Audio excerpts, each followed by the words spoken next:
Fractured Kingdom, Daughter of Sea and Sky, Book 4, written by AR Colbert, narrated by Jennifer Groberg.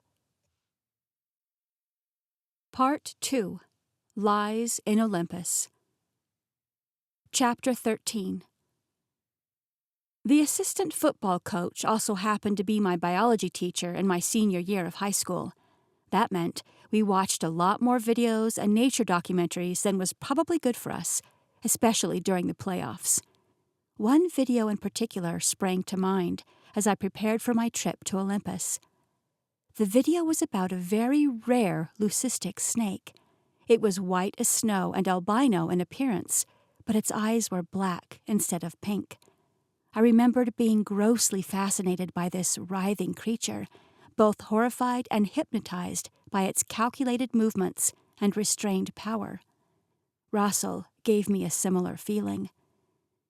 I watched him work on making notes for Millie and jotting down a message to be carried by owl to someone already in Olympus, and I got the same crawly skin sensation as I did from the snake. Were they really going to send me away with this man? The same man who I believed to be responsible for my mother's disappearance? The same man who kidnapped me, tied me up, and tried to kill me not long ago in a warehouse? It was hard to believe that he was our best option, but I knew there was no other way we'd get our hands on the final piece of the tablet. I got the sense that Russell knew where it was, even if he couldn't say as much. And if he still wanted me dead, he could have easily made it happen when I was still unconscious back in Kentucky. That logic didn't do much to ease my nerves, though. The only reason I'd agreed to this at all was because Gayla offered to tag along. As an Olympian, she would have access to the territory without issue. And since she had the vision about me entering into Olympus as well, we thought it might be good for her to come. You know, just in case the vision changed or something. I'd sure hate to be struck dead before I even passed through the gates. Stupid keeper curses. There was still one condition before we left, though. Any word on Driscoll? Millie checked her phone. Nothing yet. I glanced cautiously at Russell, knowing how he'd react even before I said my next words. Hopefully we'll find him soon. I'd like to stay here in the city until we can locate him. I don't want to go to Olympus until I know what the Agarthian piece of the tablet says. Russell whirled around to face me, looking all too graceful like the creepy snake man that he was. We cannot wait. We must go now. Go ahead. I raised a shoulder. I'm not holding you back. But I intend to stay right here until we find Driscoll. If you have a guess as to where he might be, now would be a good time to mention it. I plopped down on Millie's sofa for emphasis. Everly. My aunt slid into the spot beside me, trying and failing to not sound patronizing. Russell is not responsible for Driscoll's disappearance. He was an Agartha, like you. Well, someone took him. Driscoll wouldn't have tried to leave Portamaris on his own. He knows the risks. We couldn't access Portamaris even if we tried. Russell furrowed his brows. It's visible to Atlanteans only. You're right. I chewed on my lips for a moment, thinking it over. Then it had to have been someone already on the island. And there was definitely one man there who had a history of betrayal against us. It must have been Tano. It wasn't. Millie seemed completely convinced. How can you be so sure? He's turned against you before, or have you forgotten about the time he killed your soulmate in cold blood? My words came out with more of a bite than intended, and they struck my aunt where it hurt. Of course I haven't forgotten. How could I? He was the first suspect that sprang to my mind when we learned Driscoll was missing. Don't you think we considered that option? We've been up and down that path already, Everly. It wasn't Tano. It's true, Dom added. I was here when they brought him back for questioning. He truly doesn't have anything to do with the disappearance. Millie was still tense when I placed my hand on her shoulder. I'm sorry. I shouldn't have said that. I'm pretty tightly wound right now. but I shouldn't have taken it out on you. You didn't deserve that." Her eyes softened. "It's okay. We're all on edge." Her eyes cut accusingly over to Russell, further confirming my own suspicions. "So if it wasn't Tano, who could it have been? What other Atlantean could have some vendetta against poor old Driscoll?" Tate stood suddenly, a growl rumbling from his chest. "This isn't about Driscoll at all. It's about you. I would bet my life on it." He began pacing, his golden eyes flaming. "Driscoll was kidnapped to bring you in. I can't believe I didn't see it before. They took Titus, not suspecting the Agarthians would take over the case. They expected you to follow. But when you didn't, they went after Driscoll instead." "Who?" Millie asked, shaking her head. "Rasputin." Every eye in the room turned to me. I think Tate's right. "But Rasputin isn't Atlantean," Millie argued. "He can't access Porta Maris either." "He can't, but Peter Bratton can." It felt like the air was sucked out of the room. Everyone sat quietly for a moment, considering the possibility. But I'd already made up my mind on how to proceed. "I'm going to get him back." "That's exactly what they want you to do. Even if you knew where they held him, they would be ready to strike the moment you showed up." Tate's jaw hardened at the thought. "I do know where they're holding him, and they can't strike me if I strike first." I blew a piece of hair out of my face, casually regarding a glint of light off of the Firelake blade, before turning back to the others. "How long does it take to get to the Cathedral of St. John the Divine from here?" Chapter 14. I wasn't a fan of Tate using his glamour on mortals, but in this case it was necessary. Jeeves sat stoically in the driver's seat of Millie's limousine, never once questioning the strange group of us crowding into the back. He didn't even ask about the sword I carried. It was a good thing, too, because I found myself unable to set it down. It was like something inside me refused to let it go. But there was no way Tate would be able to use his powers on everyone walking the city streets. That's where the hood came into play. It was actually Gayla's idea, maybe her best one yet. "You ready?" she asked, hand on the door handle. The limousine was parked right alongside the cathedral where I suspected we'd find Rasputin, and hopefully Driscoll. "Let's do this." I pulled the red hood of the cape I wore up over my head.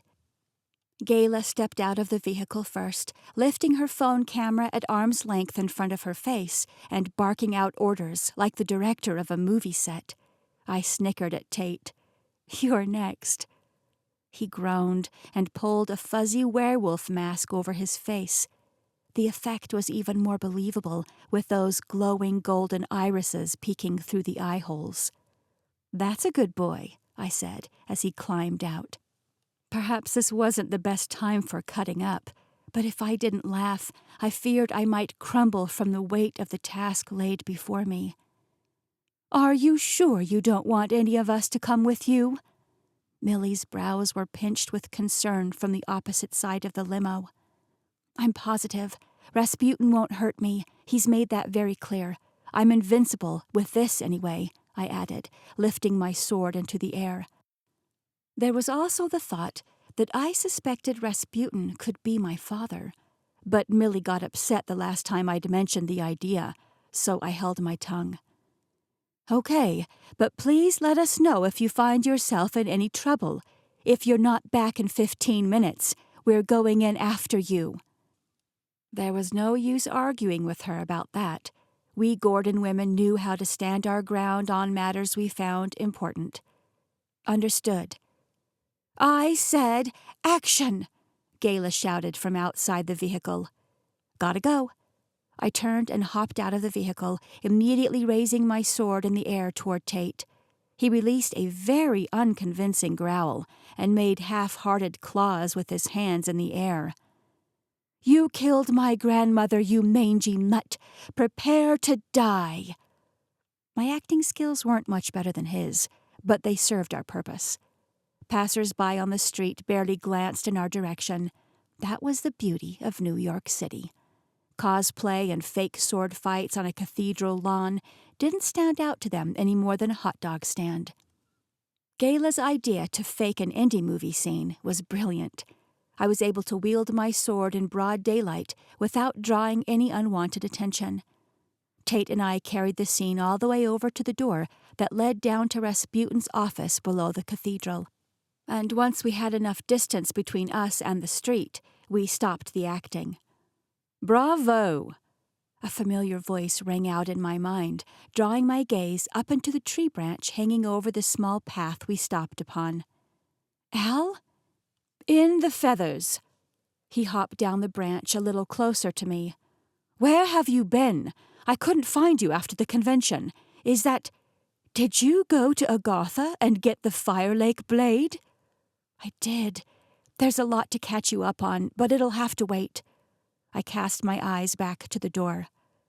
"You're going to see Rasputin, aren't you? Want me to come?" "No, I've got to do this alone. Stay with the others. I'll be back soon." Tate and Gayla regarded the owl with uncertainty. His head swiveled to take them in before he focused his yellow eyes on me again. "Be careful." "I will."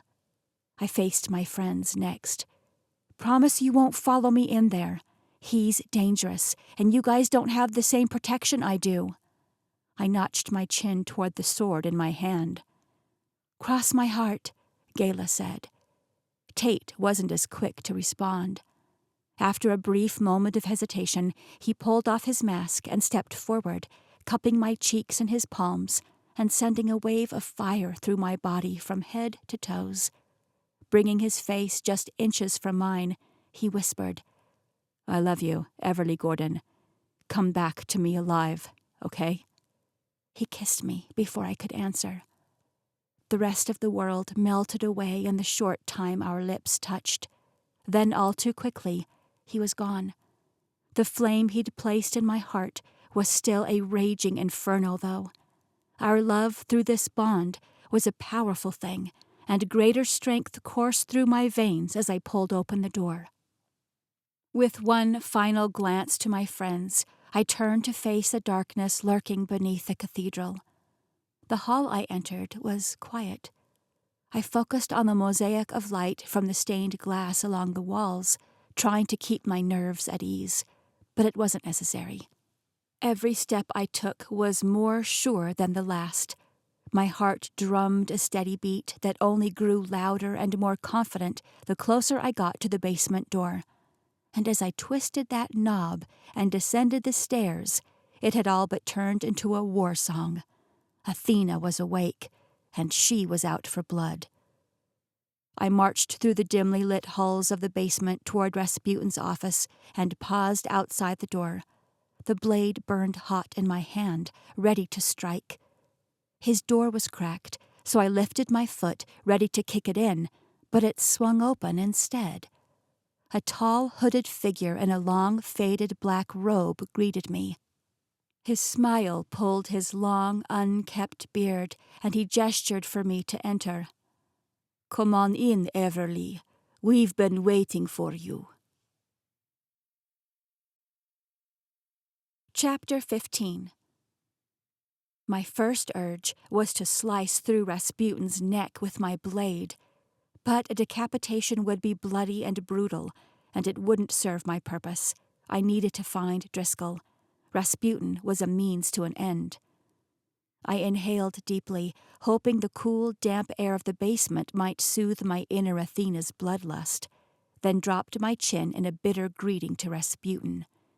"Where's Driscoll?" The old man stepped back to reveal his nearly empty office. Empty, except for the chair in the center of the room that held Driscoll, strapped down to its rigid back. A gash above his left brow was covered in dry, crusted blood, and the skin around his eye was swollen and purple.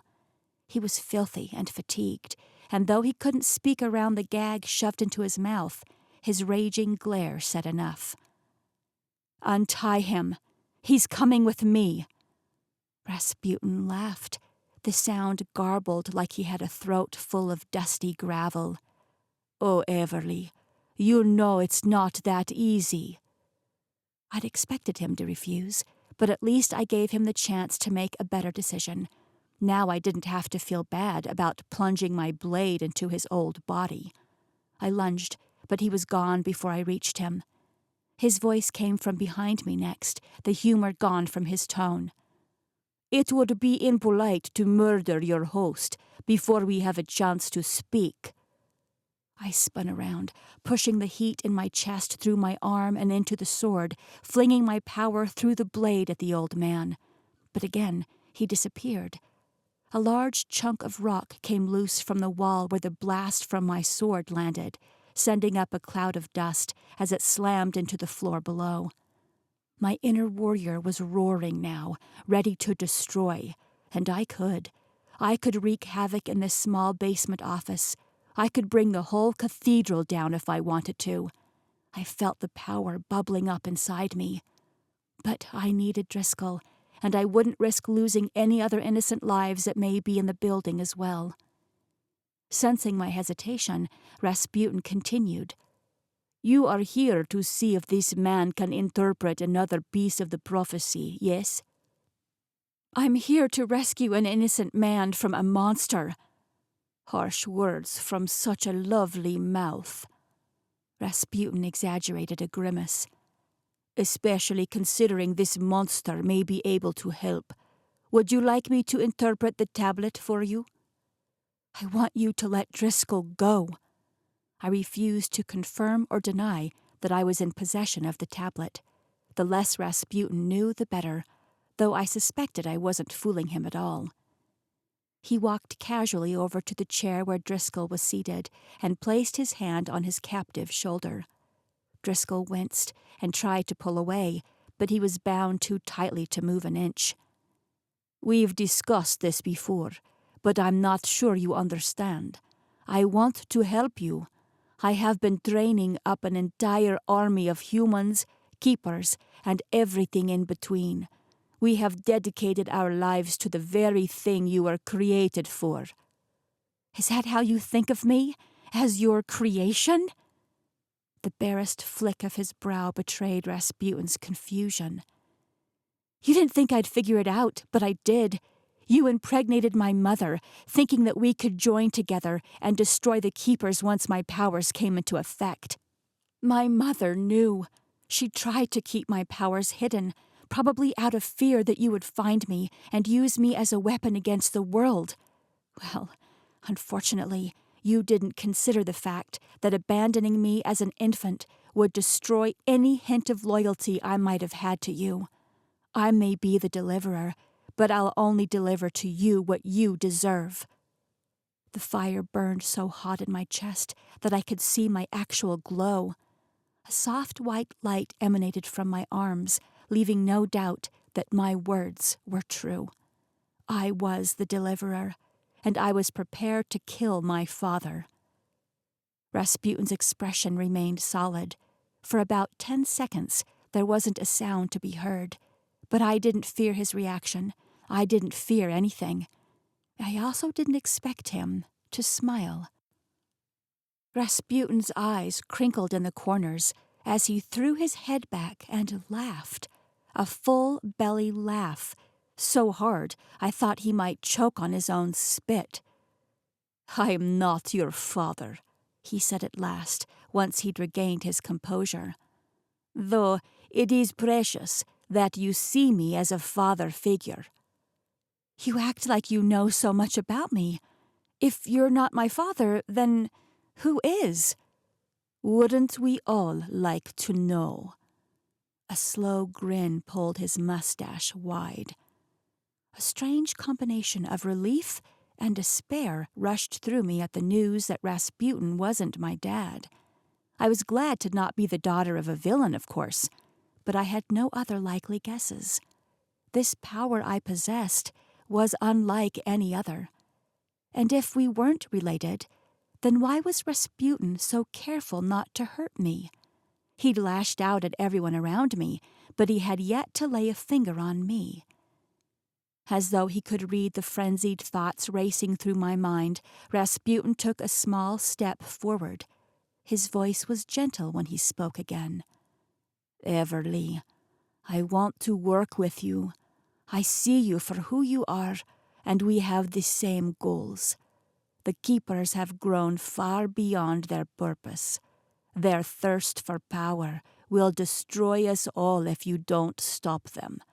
With my power and army behind you, you can fulfill your destiny.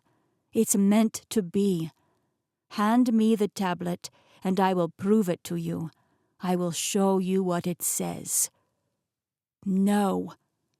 I spat my answer through gritted teeth. His smooth facade cracked for only an instant, but it was enough for me to see the anger boiling inside.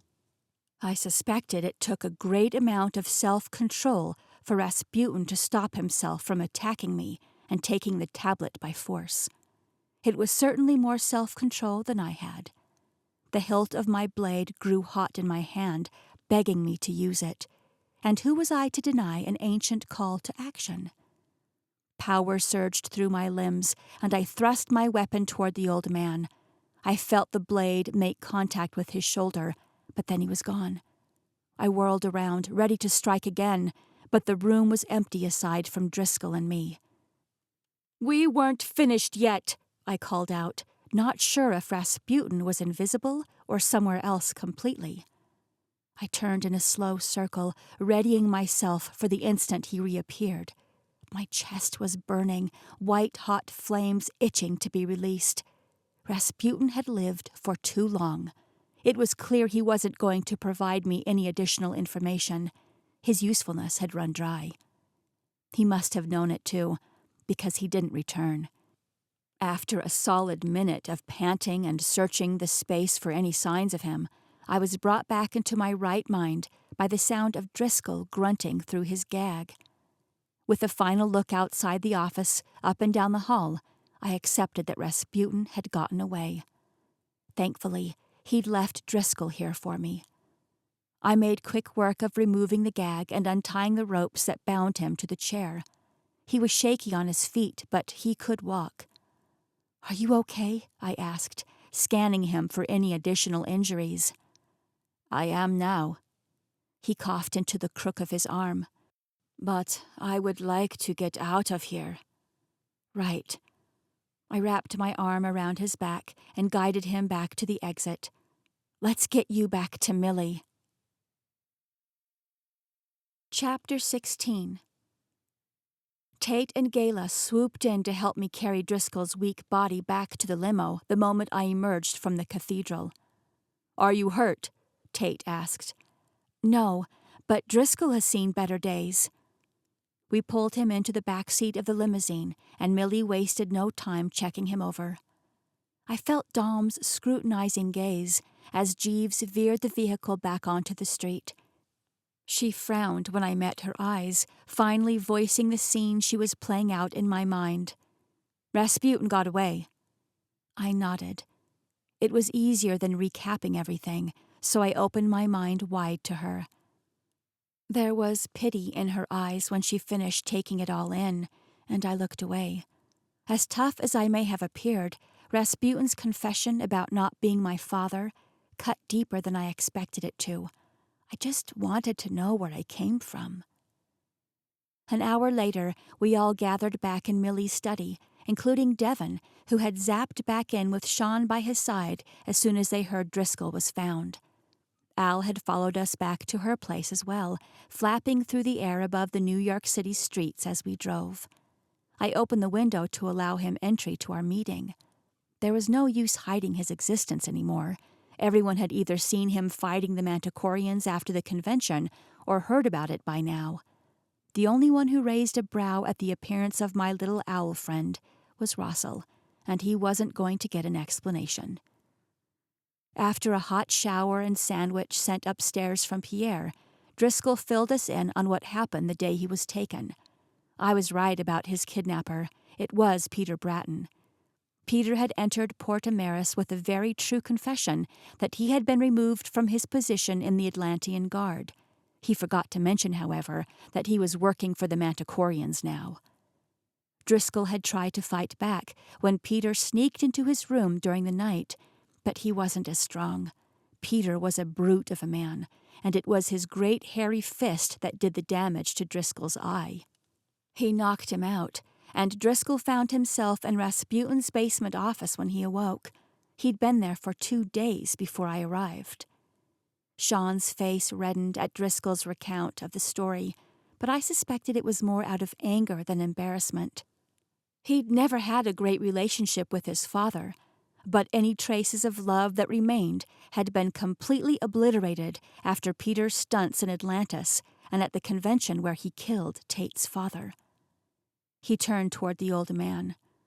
"I'm so sorry, Driscoll, and my words may not mean much, but I swear to you I will make it right. My father will pay for this."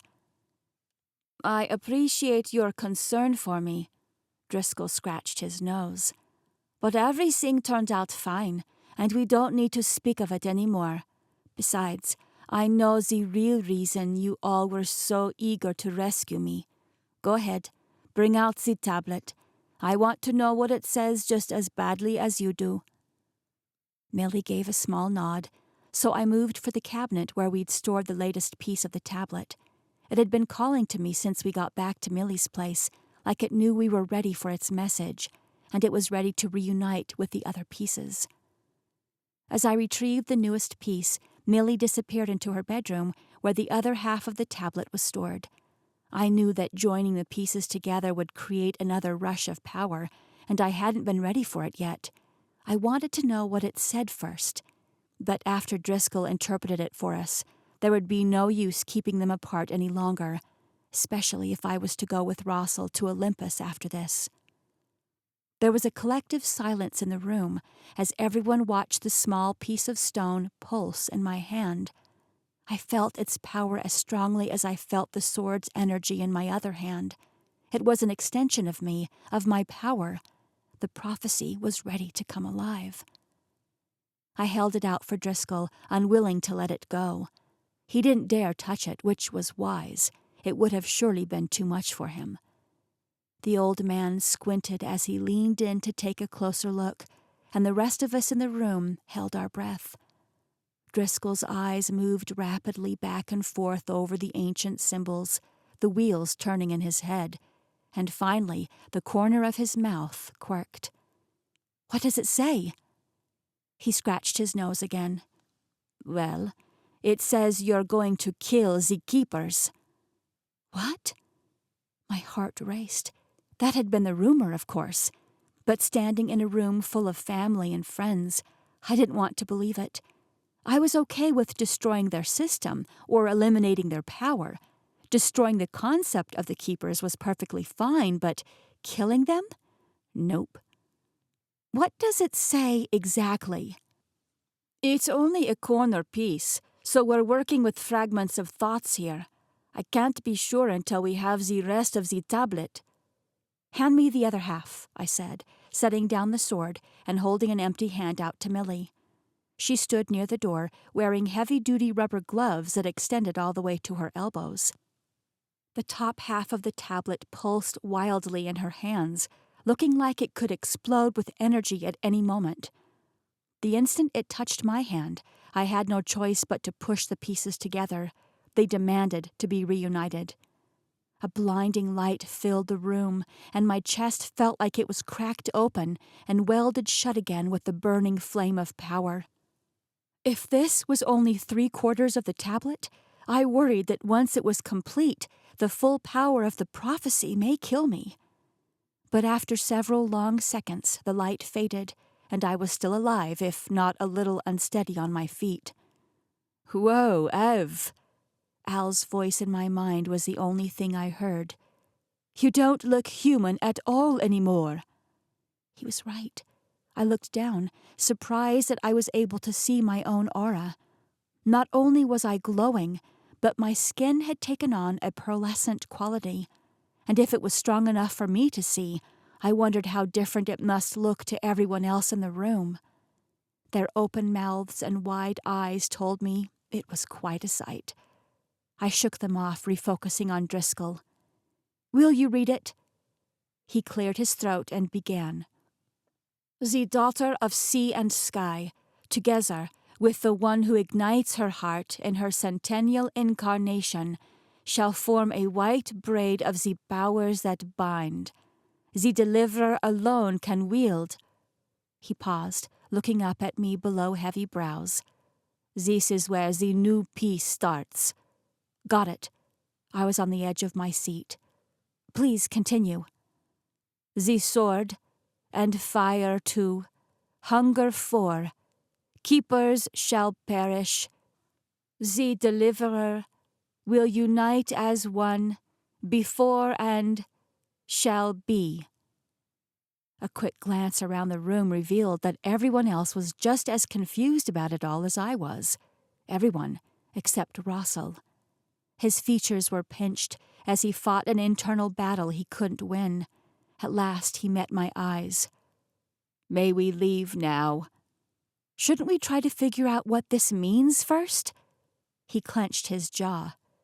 "It's not complete." Dom stepped forward and reached for my arm, but she stopped short of touching my strange, glowy skin.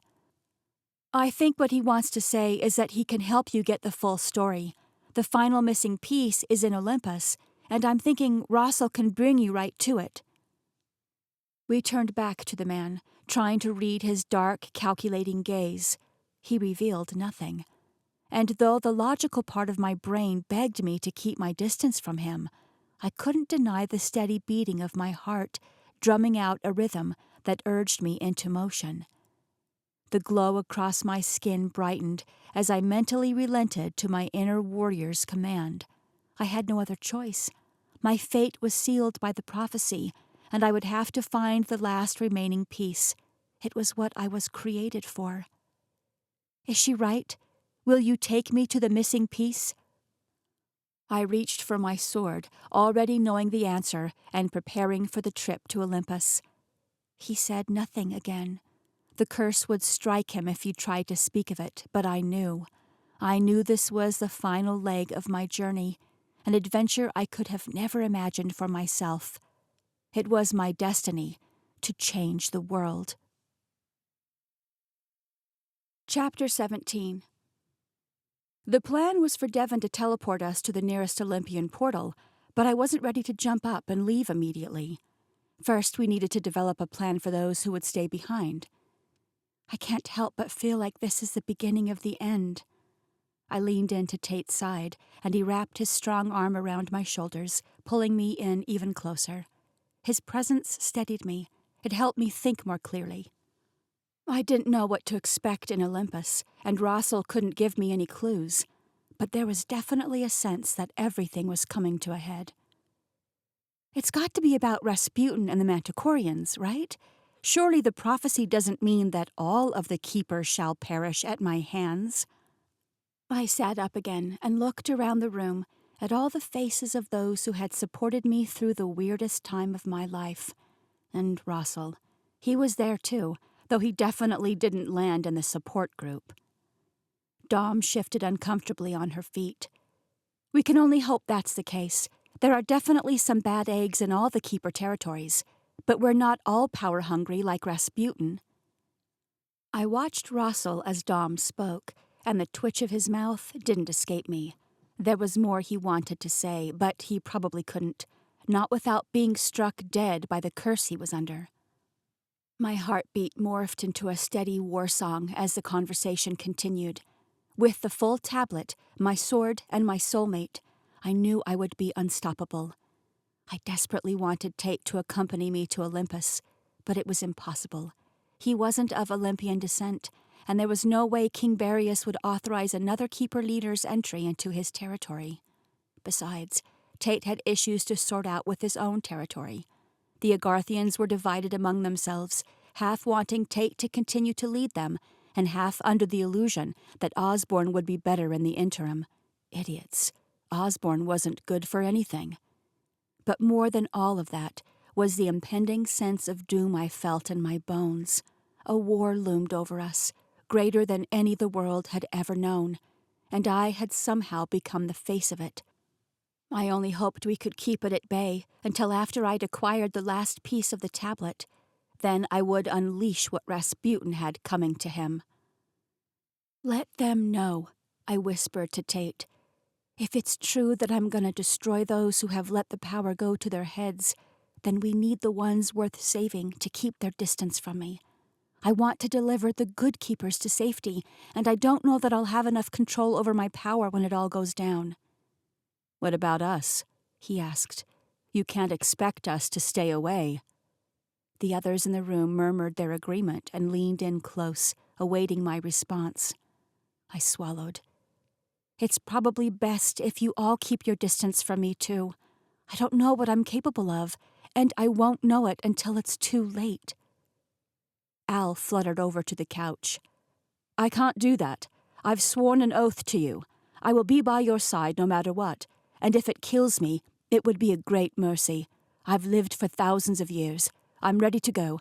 There is no greater cause worth sacrificing myself for than this." His feathery white body blurred through my tears. "Thank you." Dom stepped forward next. "Let me guess, the owl isn't leaving?" I bobbed my head, trying not to cry. "Well, neither are we." Gayla joined her, crossing her arms over her chest. Sean was next, hands balled into fists at his side. He was ready for a fight. Millie and Devon stepped up behind him, each looking fiercely determined not to back down. And Tate, the look in his eyes almost undid me right there on the spot. "You know I'm not going anywhere. Besides, you need my power." He leaned closer, his lips brushing my ear as he whispered, "Almost as badly as I need you." I prayed Dom wasn't reading the thoughts going through my mind right then, but Rosso cleared his throat before I could go too far. "All right," I took a deep breath, "but let it be known that I tried to save you all, and look out for each other while I'm gone. Al is really useful at keeping tabs on people, and owls have access to Olympus, right? As messengers?" "That's right," Dom nodded. "So we should be able to reach you if anything goes wrong here." "And I'll have your back up there." Gayla grinned and took my hand, pulling me away from Tate. "Sorry, Loverboy, but I don't think she'll let go if I don't make her." She winked, and my heart warmed at this ragtag group of keepers, representing all the different races and uniting together for one cause. These were my people, and I would do whatever it took to save them. I sheathed my sword into the belt Millie had pieced together for me and threw my messenger bag over my shoulder. I wasn't sure if bringing the tablet with us was the best idea, but I couldn't bear to leave it behind. I didn't want it out of my sight, and something told me we were going to need it where we were going. "Are you ready, then?" Devon and Russell approached me, and Gayla, looking a lot less afraid than I felt. My friend squeezed my hand, a gentle reminder that she was in this with me, and it was only then that I realized I didn't know exactly where we were going. "Where is the Olympian portal located?" "The most famous is atop Mount Olympus, of course, but it would be difficult to get you all there in one trip." Devon looked a little ashamed that he wasn't strong enough to do it, but he'd been working so hard to find Driscoll for the last several days that I was happy he could get us anywhere at all. "It's fine, though, because the Mohonk portal is way nicer anyway." Gayla looked at me over her shoulder. "Have you ever been to the Catskills?" We landed on a clear, flat cliffside overlooking a scene that could have been displayed on a painting. In fact, I could have sworn I'd seen this exact image on a puzzle at Hobby Lobby, probably titled Autumn Radiance or something equally enchanting. It was an explosion of reds and yellows and oranges on trees surrounding the most picturesque little lake. A castle-like resort sat nestled quietly off to the side, a cherry atop the natural beauty of the Hudson Valley. The Mohonk Mountain House was a prime example of what the humans viewed as an elite getaway for the wealthy. If only it were that simple. They'd lose their minds if they knew what kind of secrets were really held within its historic walls. "Takes me back to my childhood," Gayla sighed. You're still a child, Rossel huffed, and turned toward a tall stone tower behind us, his shoes crunching heavily on the rocky cliff as he stomped away. A couple of humans stood in front of the old structure, snapping pictures with their cell phones. They scattered when they saw Rossel coming. I wasn't the only person he creeped out. This is where I've got to leave you, Devon said. Be careful up there, and come back to us as soon as you get the missing piece. I'll keep her safe. Gayla stepped forward, a look of sincere determination drawing her pretty mouth into a hard line. Promise. Come on, Rossel called from over his shoulder. We said goodbye to Devon and followed Rossel up a couple of worn steps and into the tower. A plaque on the front of the stone monument said it was built 100 years earlier as a memorial. He was Olympian, Gayla said, as I read the name on the memorial plaque aloud. He bought this land as a retreat for our people, and they added the portal to Olympus shortly after he died. It gets a little touristy at times, but the humans generally know when to stay out of our way. One look at Rossel's chilling glare was all I needed to understand what sent the humans running. If it weren't for that steady war song in my chest, I'd probably want to run too. It only took a moment for us to find ourselves alone inside the old stone memorial tower. An empty fireplace sat against one wall of the first floor, large enough for all three of us to fit inside. As we neared it, I saw the telltale shimmer of a keeper portal, invisible to mortal eyes. It wasn't nearly as glamorous as the painting portals in Agartha, but it was a step up from the Atlantean portal at the bottom of the ocean, I supposed. At least there weren't any sea monsters here.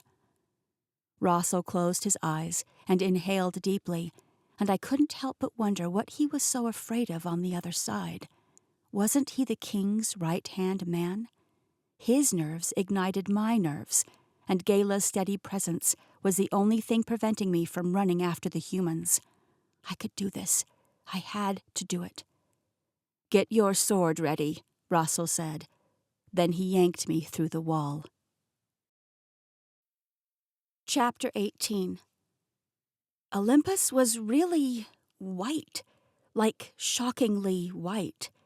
It looked a lot like how I had imagined it would be to skip across the tops of the clouds when I was a little girl, but much less joyful.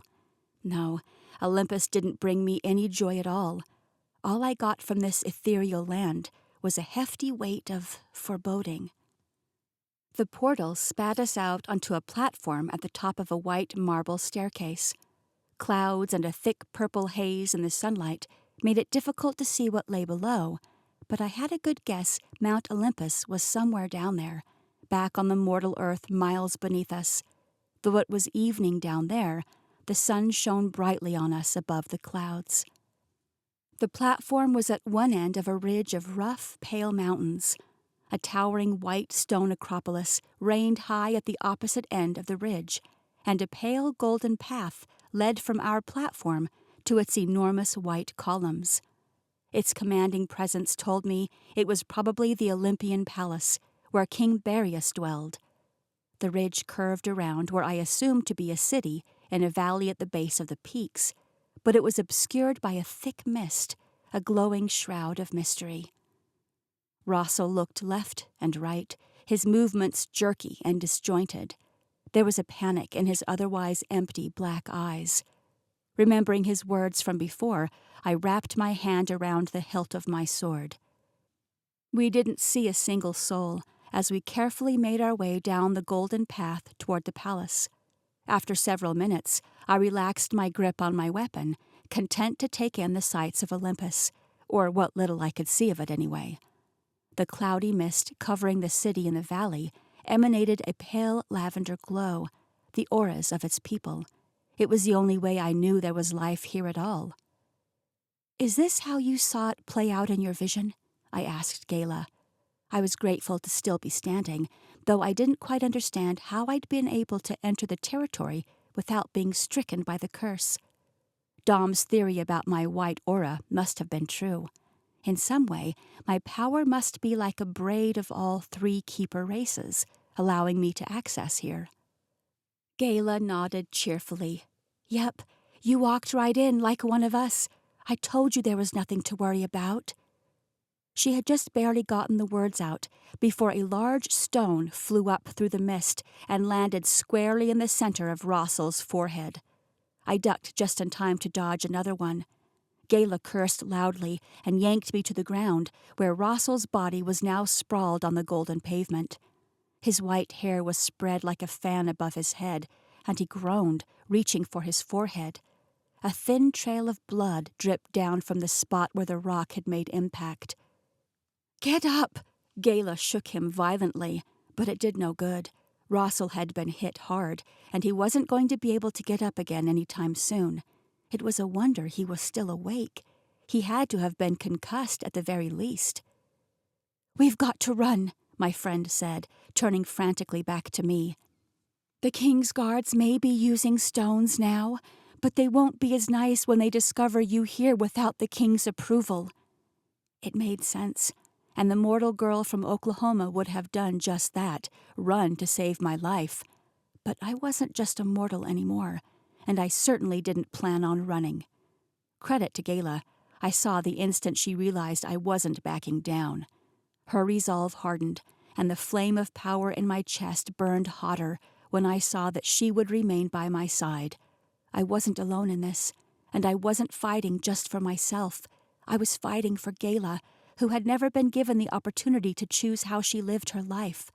I was fighting for all the keepers who had been forced into lives chosen for them, lives without any real purpose other than increasing the power of the leaders already in place. No more. I would deliver them from the shackles that had bound the keepers for thousands of years. It was time to put an end to this. I wheeled around, just in time to see the first of the Olympian guards emerge from the ridge, stepping through the mist. Her hands were raised, and a bevy of rocks hung in the air before her, ready to be launched toward us. I'd dealt with telekinetics before, but never such a large number of them. More guards came up from the mist then, probably 50 of them in total. They weren't all telekinetics. Some held real weapons, swords and bows with glowing arrows nocked and ready to fire. Many of them were aiming for Gayla and me, but I was surprised to see just as many taking aim at Rossel. If the king had somehow discovered Rossel's plan to help us find the missing piece of the tablet, then of course he wouldn't be happy about it. This was the kind of royal secret that was never intended to be released. The prophecy was a rumor that the keepers had spent millennia trying to keep quiet. I didn't know why I hadn't considered the situation from Rossel's position before. It had been so easy in Atlantis and even Agartha. I was a fool to think it would be just as easy here in Olympus. The first guard pushed both hands forward, sending the rocks soaring toward us at inhuman speeds. Good thing I wasn't human. My ancient instincts kicked in before I could even process what I was doing. The rocks slowed until they hovered in the air a few feet from us like a swarm of giant gnats. Certain they weren't going to start flying toward me again, I took a deep breath and looked around. Time had stopped, frozen. I was the only person aware of my surroundings. I could already feel the pressure in my chest. There were too many of them, or maybe it was because we weren't on Earth anymore, but the amount of power it took to sustain the pause was greater than I'd experienced before. I wouldn't be able to hold them off for long. I moved Gayla first, getting her far from where the rocks would strike. Then I started pulling weapons from the other guards. But as I worked, the pressure continued to grow until my ribs felt like they might crack under the strain. Knowing I had only seconds left, I changed my plan and began kicking guards back down the ridge. One at a time, I placed my foot squarely in their chests and knocked them to the ground.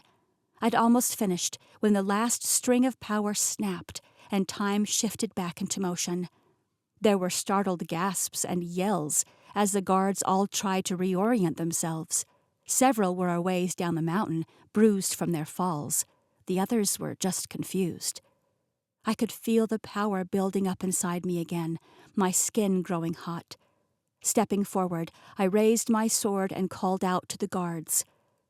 Back away, and no one else has to be hurt. You can't stop the plan that is in motion, but you can get on the good side of history before it's too late.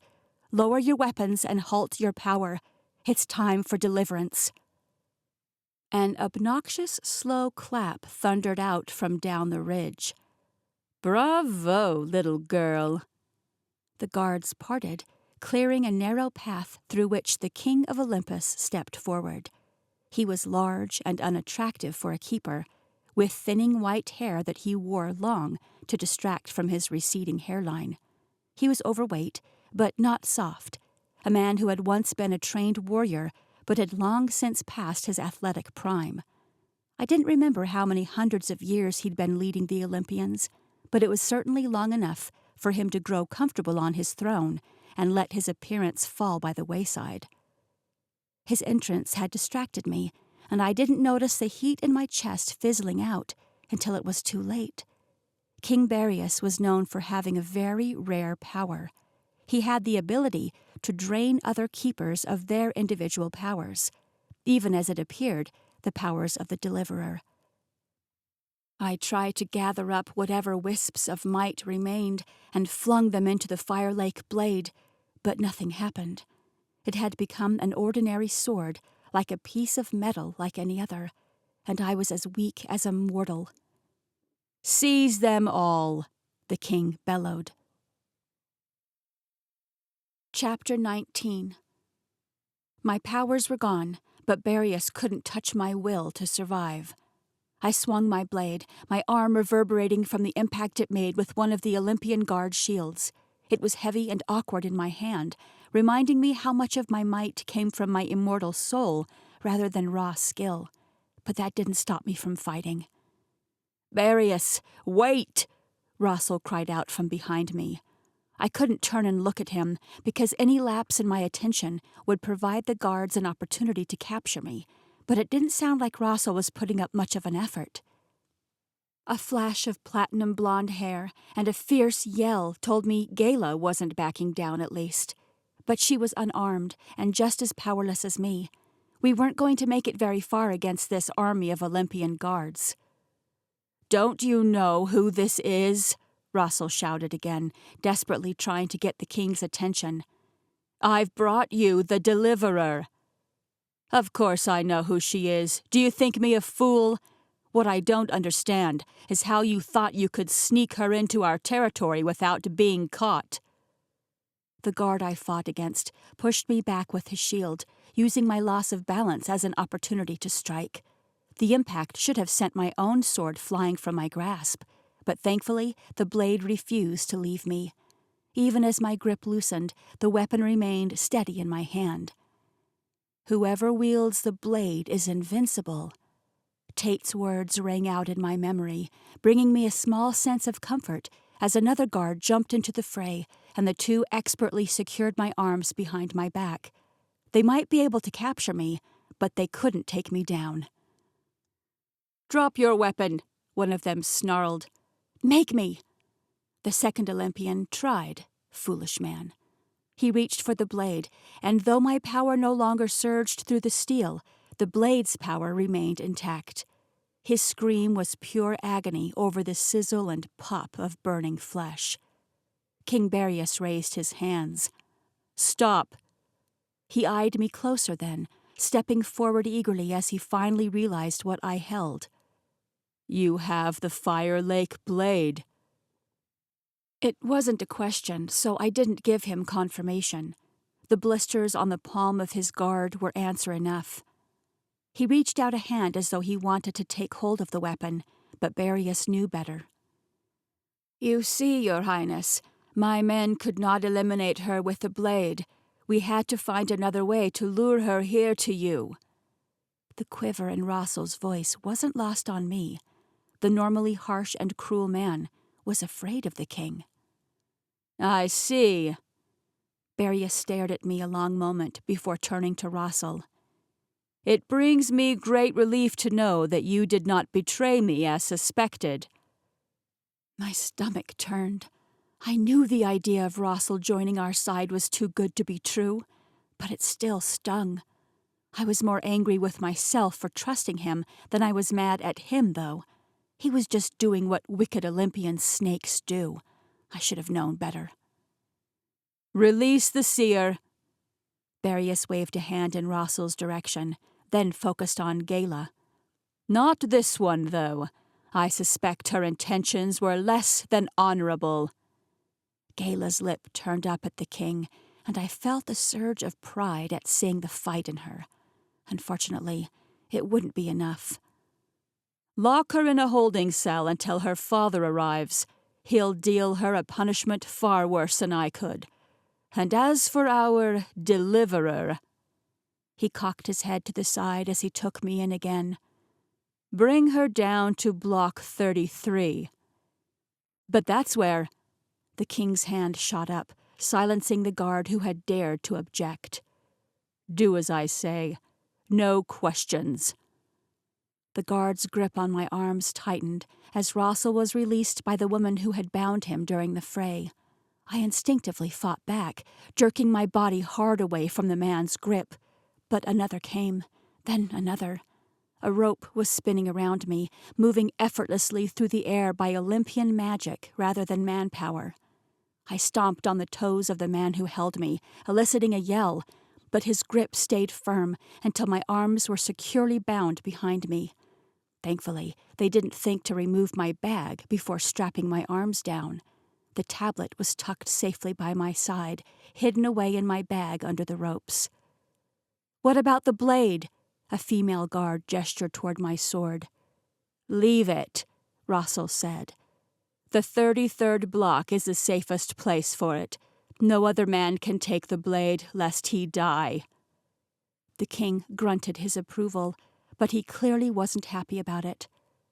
Gala was dragged away, yelling the entire time about how she would be back, swearing that she wouldn't allow them to get away with this. And Rossel? The man simply stared at me with those hollow, black eyes. I'd expected a smug smirk, perhaps, maybe even a little taunting. He'd gotten me just where he wanted me, in the hands of his leader. They couldn't kill me now that I had the blade, but there were certainly other ways to punish me. This Block 33 place didn't sound particularly pleasant. But there was no victory in Rossel's expression. His jaw was hard set, his shoulders tense, and some sixth sense told me this wasn't over yet.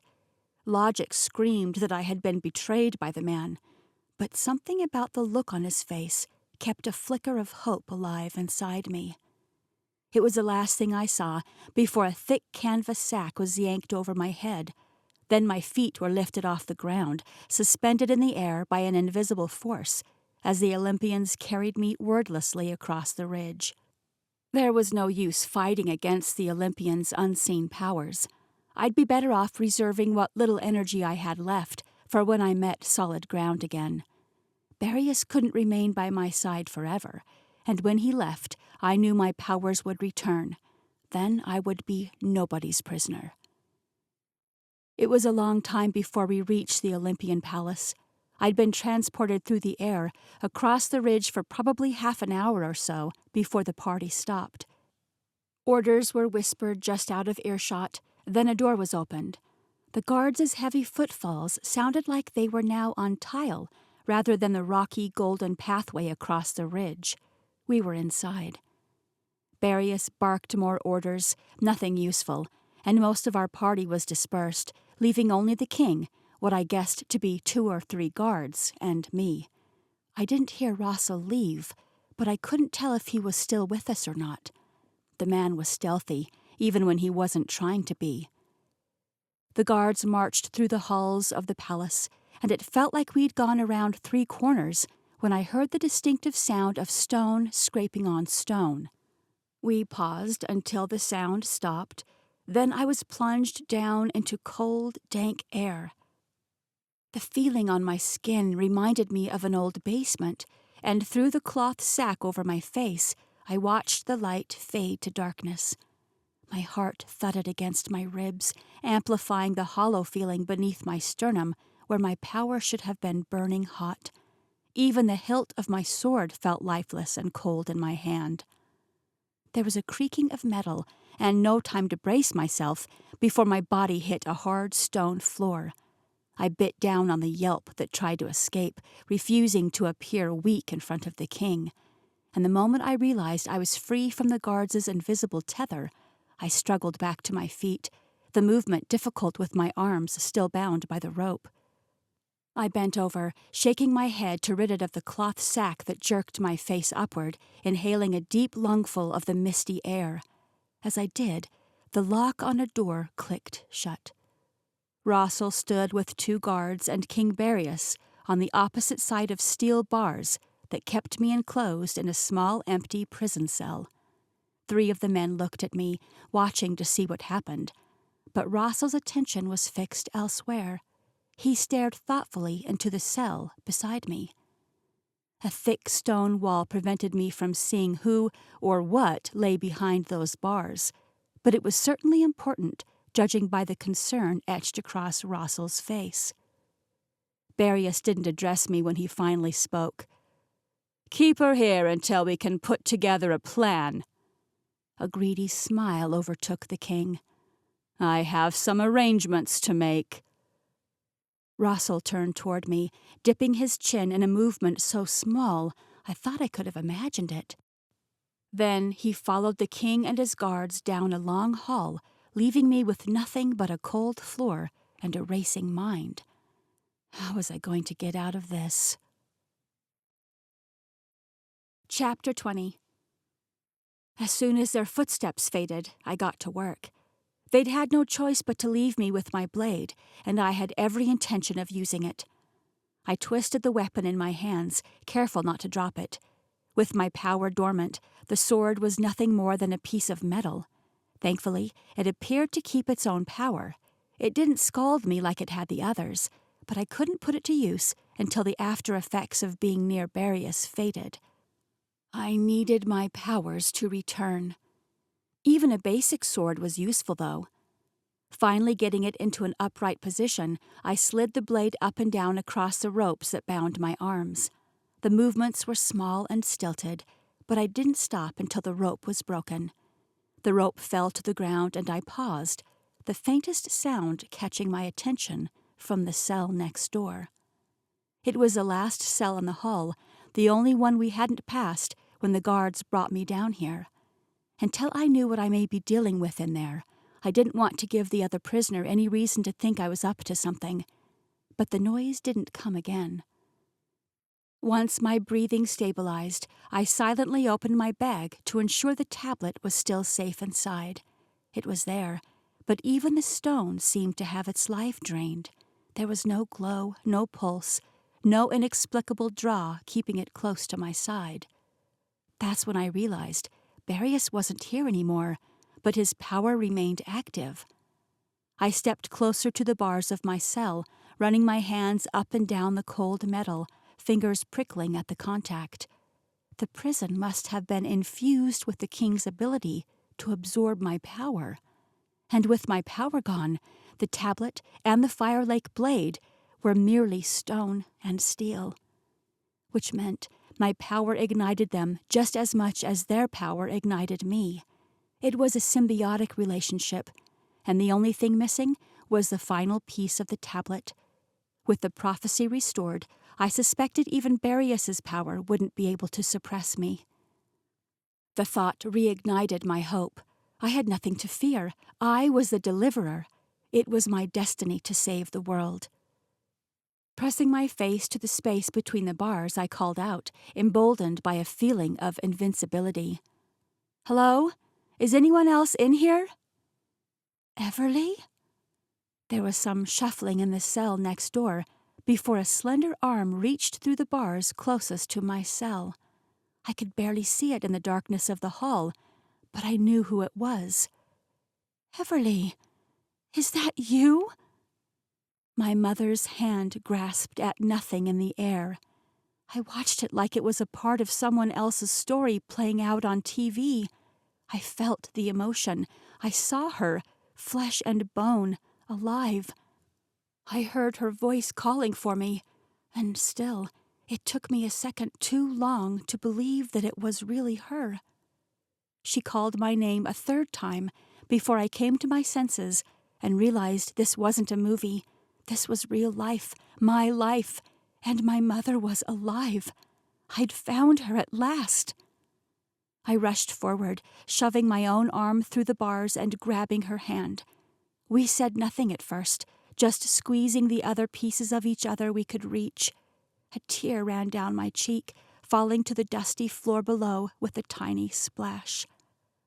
"I can't believe you're here," I whispered. "Are you hurt? What have they done to you?" "Nothing. I'm fine, really. Better than fine, actually, now that I know you're okay." She squeezed my hand, and the familiarity of her touch made my heart swell. "We've got to get out of here." "We can't. I've been trying for weeks. Barrius has enchanted the cells. We have no power here." "We don't." I pulled my hand away and stuck my sword through the bars in its place. "But there's still some life left in this. As long as I have it, they can't hurt me, and I am willing to do whatever it takes to get us out of here, even if that means leaving a few Olympian bodies in my wake as we leave." "Everly." "I've seen a lot in the last few months, Mom. I fought off the Kraken, reached the bottom of the fire lake in Agartha, slept a night in Portomaris, and won a battle against the Manticorians. I may have even found my soulmate. Eliminating a few Olympian guards who are threatening our lives won't be an issue." She said nothing in response. There was no sound, but her stifled sob.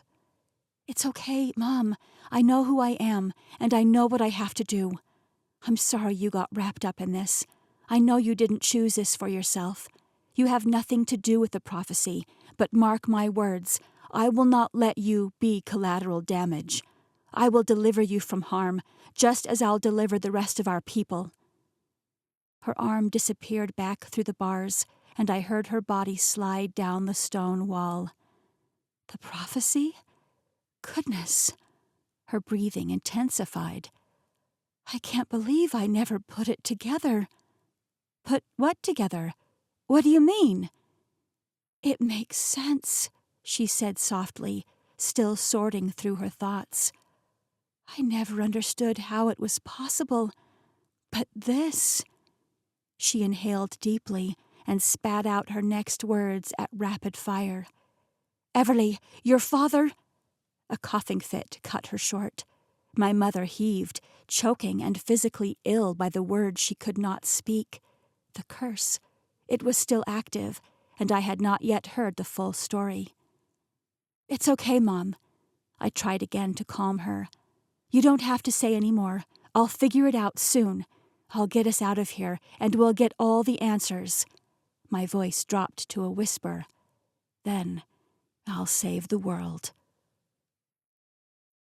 My mother couldn't tell me anything about how she got to Olympus. I still had no confirmation of who had kidnapped her or why, but she didn't have to tell me. I knew Rossel was responsible. I'd known since I first spoke to him on Gala's yacht, but I never expected to find myself here with her. It was both a blessing and a curse.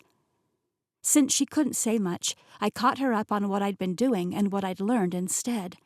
She tried to stay strong, but her sniffles would break through from time to time, and I lost track of how many times she apologized. She told me she was sorry almost as many times as she told me how proud of me she was. The guards didn't return, not even to bring us dinner. Maybe it was better that way. We eventually drifted off to sleep, hands clasped through the bars outside of our cells. My arm was numb from the odd angle when I awoke some number of hours later. My body stilled, certain I'd heard something. It sounded like footsteps, but there was nothing but silence punctuated by my mother's restful breathing now. I strained my ears, listening intently until I'd convinced myself it was only a dream. Carefully pulling my arm back inside the cell, I stretched my achy muscles. That's when I saw him, hooded in black, visible only by the pale skin framing his black eyes. Rossel. He stood near the far side of the cell. It was dark, and the man moved quietly, hidden in the shadows. Whatever he was doing here, he didn't want it to be known by any other Olympian eyes. He put a finger to his mouth, then rustled in his pocket until he pulled out a key. He leaned close, placing his face next to an opening between the bars of my cell. Part of me wanted to use the proximity to punch him in the nose, but my curiosity won out. He wouldn't be here in disguise in the middle of the night unless he was doing something to benefit us. King Barius wouldn't have it. I stepped close enough to hear his whisper. "There's something I need to show you. If I let you out, will you follow me?" "Are you going to lead me back to the king or other uncertain death?" He frowned, unamused. "No, it's—" He hesitated, shaking his head slightly. "It's just something you'll have to see. I can't tell you any more." It was the final piece of the tablet. It had to be. Russell wasn't permitted to discuss the prophecy. The curse prevented him from it, as I'd seen back at Millie's place. My pulse rushed loudly through my ears as my excitement grew. "Yes," I whispered, nodding eagerly. Our discussion had awoken my mother. I heard her get to her feet on the other side of the stone wall, and I longed to see her face. "But she's coming with us." I jerked my chin in the direction of her cell. "Of course." Russell's agreement came as a surprise, and doubt flickered again in my mind. It was too easy. Was this a trap? No, surely not. If he wanted to hurt us, he would have done it in broad daylight, to the delight of the king.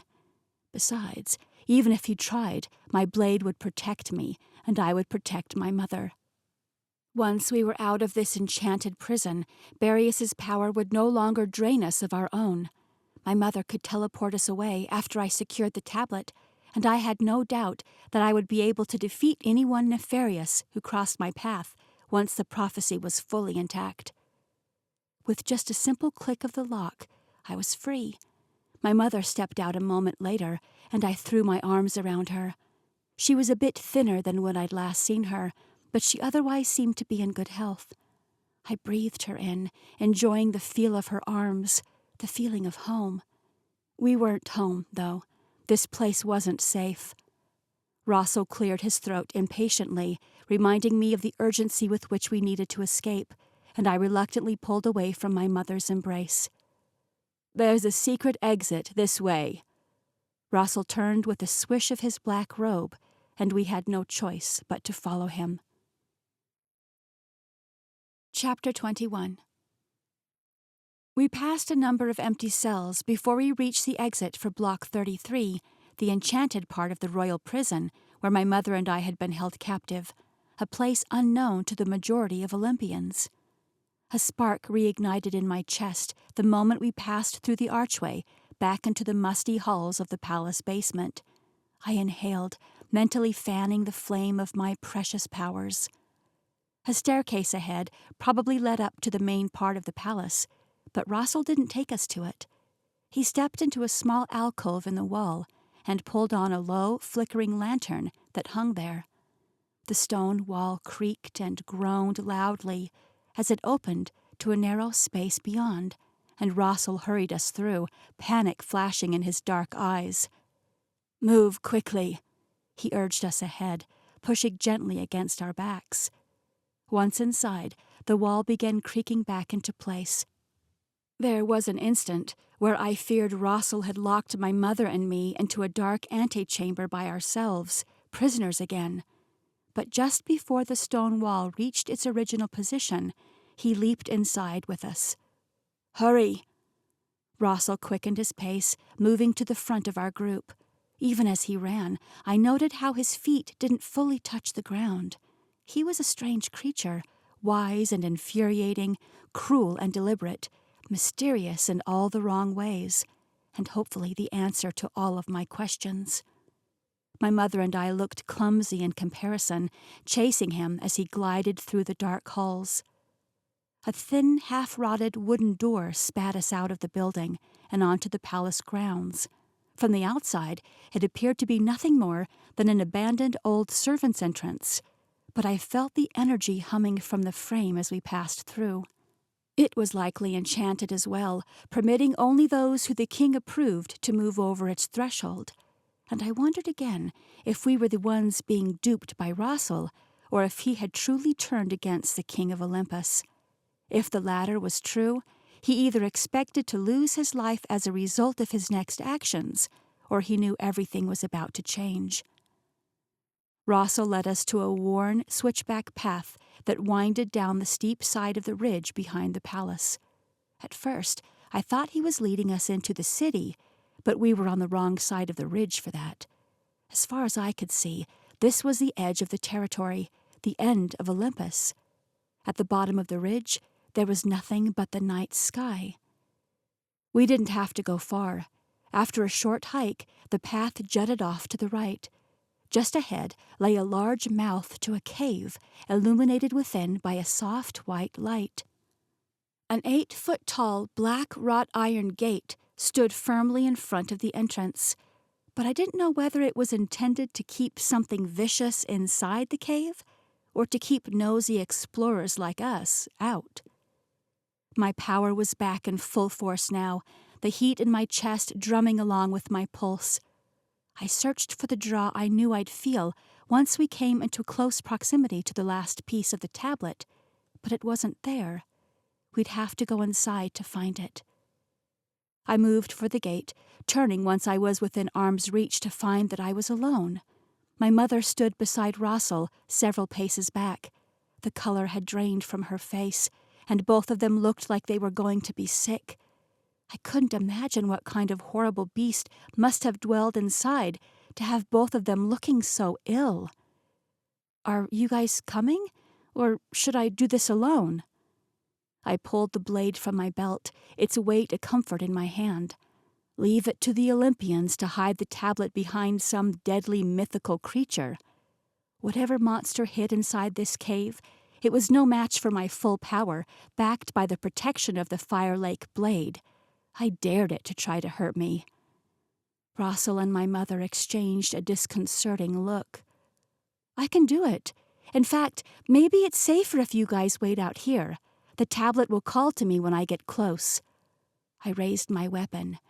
"And I don't fear whatever is in there." "It's not that." My mother's eyes glistened in the moonlight.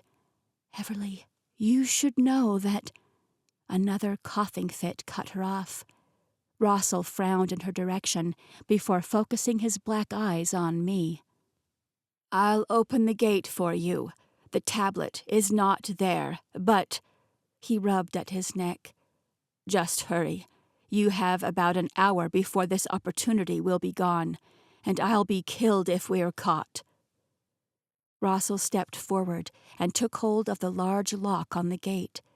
With the twist of a long, unusual-looking key, the lock clicked open. He gently pulled the gate open and gestured for me to go inside. I hesitated at the opening, staring into nothing and wondering where the pale light emanating from deeper inside was originating. There was only one way to find out. Placing one foot in front of the other, I took my time walking toward the bend in the cave, cognizant of the power that grew hotter in my chest with every step.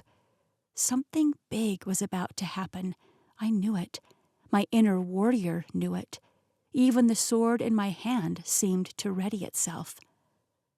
I'd considered the possibility of many kinds of beasts, each more dangerous than the last. Something so hideous that the Olympians had no choice but to hide at the edge of the territory in a cliffside cave, trapped by iron bars. What I didn't consider was that it would be an old man. He stepped around the bend before I reached it, backlit from the glow deeper within. Shadows obscured his features, so all I could see was his long white hair, matted and unkempt. He was slightly hunched, placing his weight on the staff he held in his right hand. It was a smooth, crooked stick with a glowing purple orb at the top. "Make it count," Russell said, and the gates clattered shut behind me. The sound drew the attention of the old man away from me. Then, with a shocking burst of youthful energy, The man ran forward. I lifted my sword, ready to defend myself, but he shot right past me toward the gate with a snarl. As he passed, I realized he was much younger than I'd originally thought.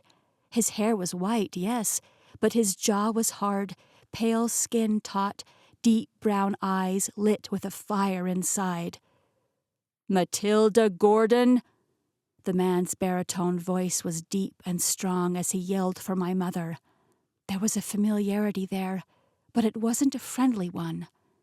Outside the gate, she dropped to her knees, tears in her eyes as she raised one hand toward the man.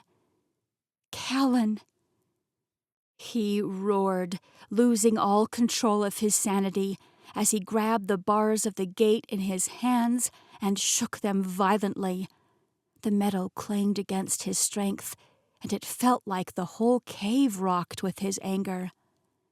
"They told me you would return. Face me.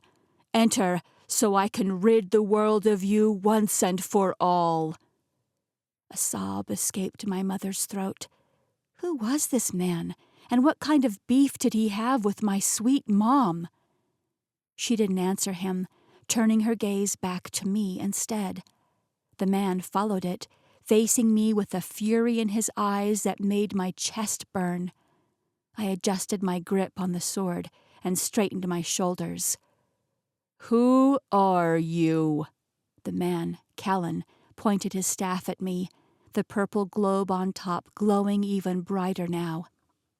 It looked like there were webs of violet lightning exploding within the small glass ball. With every flash of the tiny storm inside, I saw an equally explosive flash of anger in the man's eyes. The light brightened his face enough for me to better make out his features. He had strong cheekbones and a sharp jawline. He was handsome for a lunatic. He leaned heavily on his little walking stick of a staff for someone who didn't really need its assistance, and I knew he didn't need it because I'd seen him run and practically tear the gate apart. He was strong and able-bodied, even if his mind was a little worse for the wear. "My name is Everly Gordon." I stood a little taller. "And I am the Deliverer." His chest rose and fell 3 times before he finally lunged for me. Chapter 22. I instinctively brought my arms up before me, blocking the man's attack. His staff came flying toward my face, but I lifted my blade, causing the wood to crack and splinter into 2 pieces with the force of his strike. The man still had a death grip around the piece with the orb, which was almost blinding with its increasingly bright purple glow. It looked more like a dagger now, with sharp splinters where the other end had snapped off. The crazed look of a madman lit up his eyes as he lunged for me again, making every effort to stab me with the wood. He was easily a foot taller than me when he stood to his full height, and he must have weighed twice as much. There would be no way for me to defeat him without my inner Athena rising to the surface. And I knew she was in there.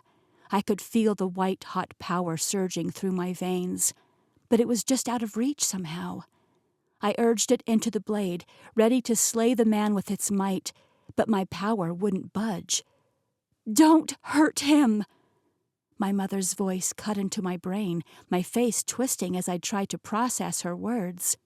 She was worried about him being hurt? Fat chance! The man had backed up several paces and leaned forward, looking every bit like a bull ready to charge me. I steadied myself, lifting the sword again. Power or no power, I wasn't planning on taking it easy on him. He was trying with everything he had to destroy me, and he'd said my mother would be next. There was no way that was going to happen. I swung my blade toward the man's neck just before he reached me, but my aim was impossibly off. There was no way I could have been so far off of my target, even without my inner power. But the blade seemed to resist the man, pushing back against my might so that it made impact with his staff-turned dagger instead of flesh and bone. The purple orb shattered, filling the room with a blinding light before it went dark. Glass shards flew in every direction, scratching across my skin and creating a glittering carpet of sharp edges where the fragments landed on the cave floor. And the man who had been mid-attack just stopped. He straightened, rubbing his head with a grimace, and then looked at me.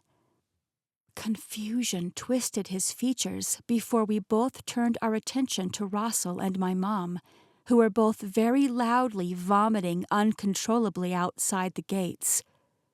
"Tilly!"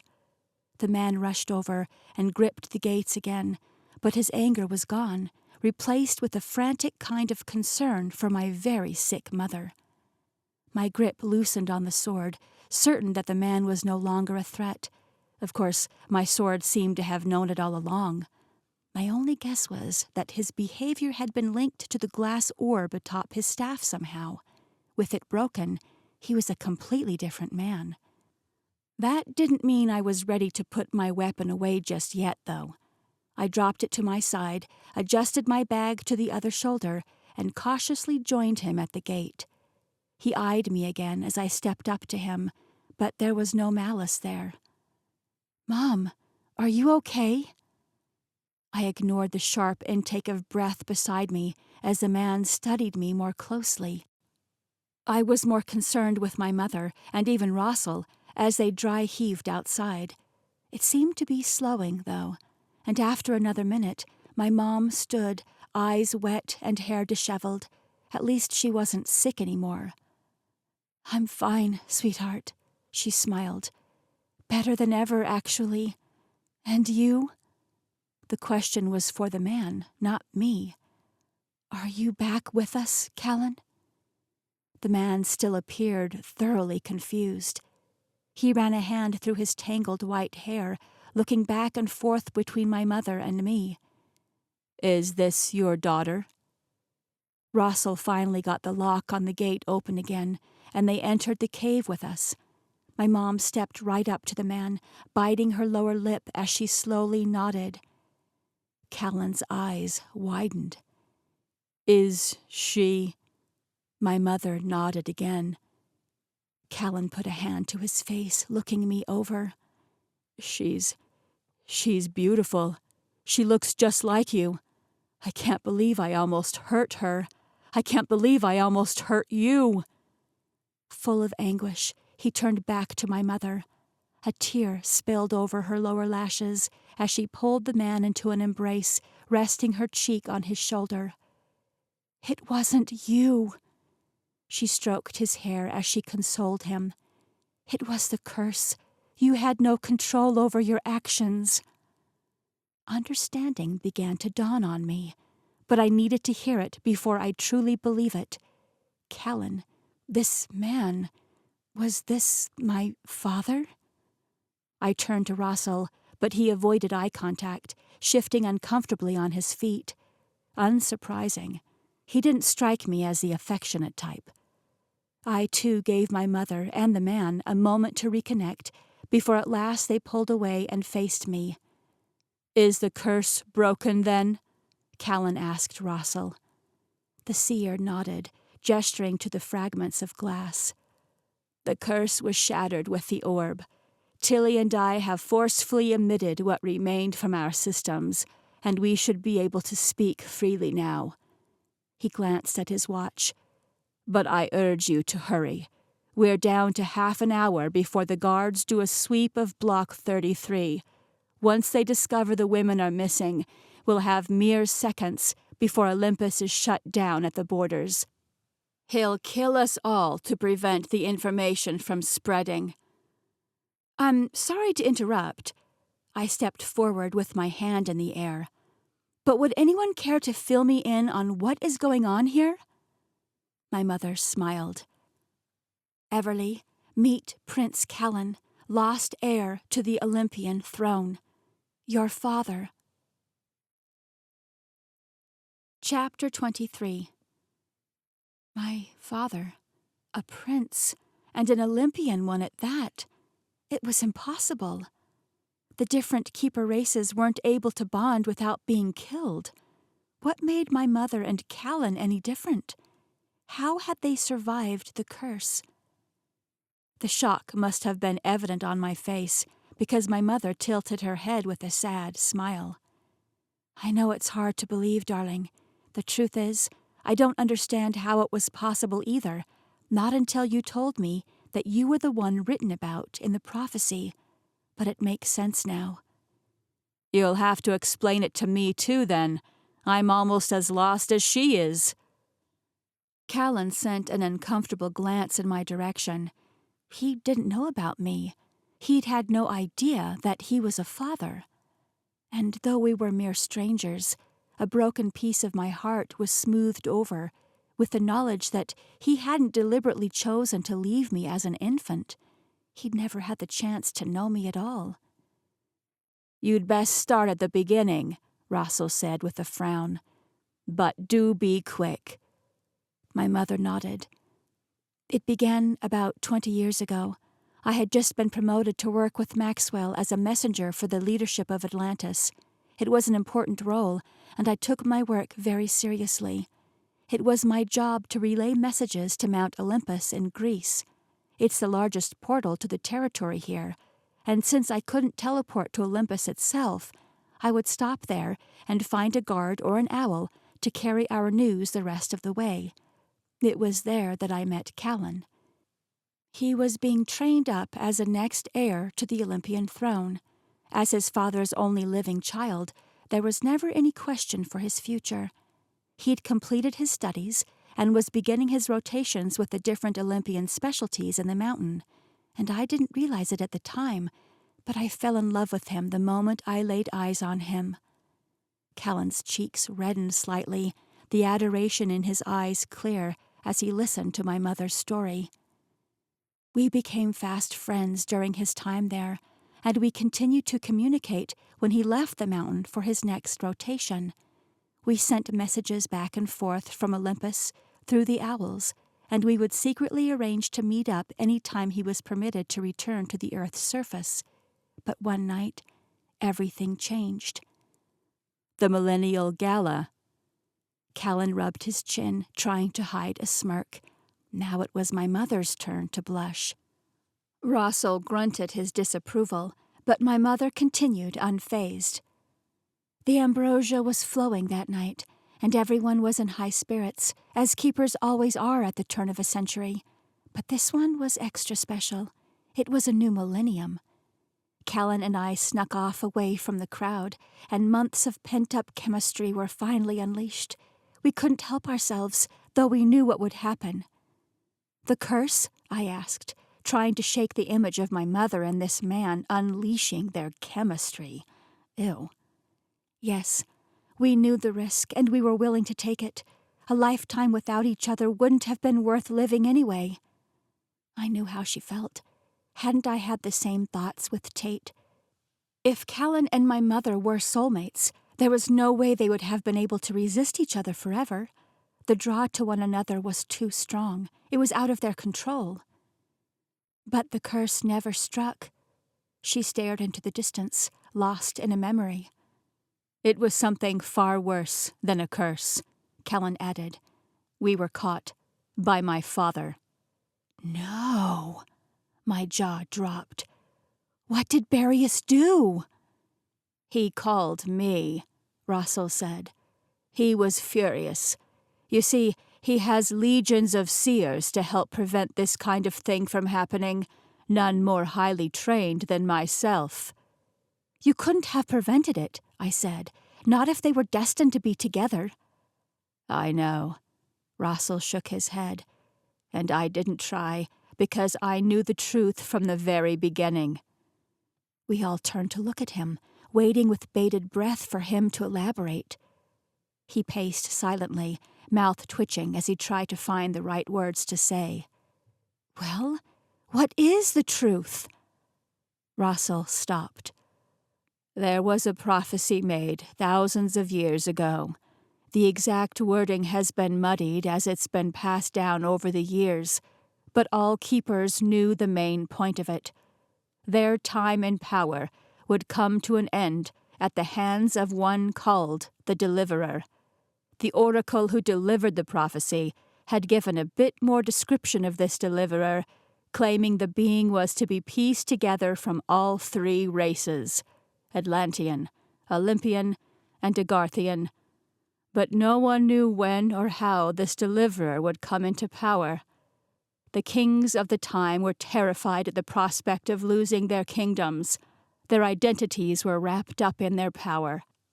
They would be nothing without their titles and their rule over keepers and humans. So they broke the tablet upon which the prophecy was written and scattered the pieces across the territories and into the tundra where no one could possibly put it back together. Then they brought together the most powerful people of their nations to forge an unbreakable curse. They determined that if they could prevent the races from bearing mixed children, they could prevent the deliverer from ever being born. And it was so for thousands of years. Many, many keepers have been killed by the curse. Those who bred with mortals also suffered, as their offspring were murdered under the guise of being fractured souls. But really, all the death and destruction was a direct result of the ruler's own greed, the very thing the deliverer was sent to destroy. The information was coming at me like water from a fire hose, and I feared I might drown under the pressure of what happened and what had to be done. But the curse didn't strike them, I said to Russell.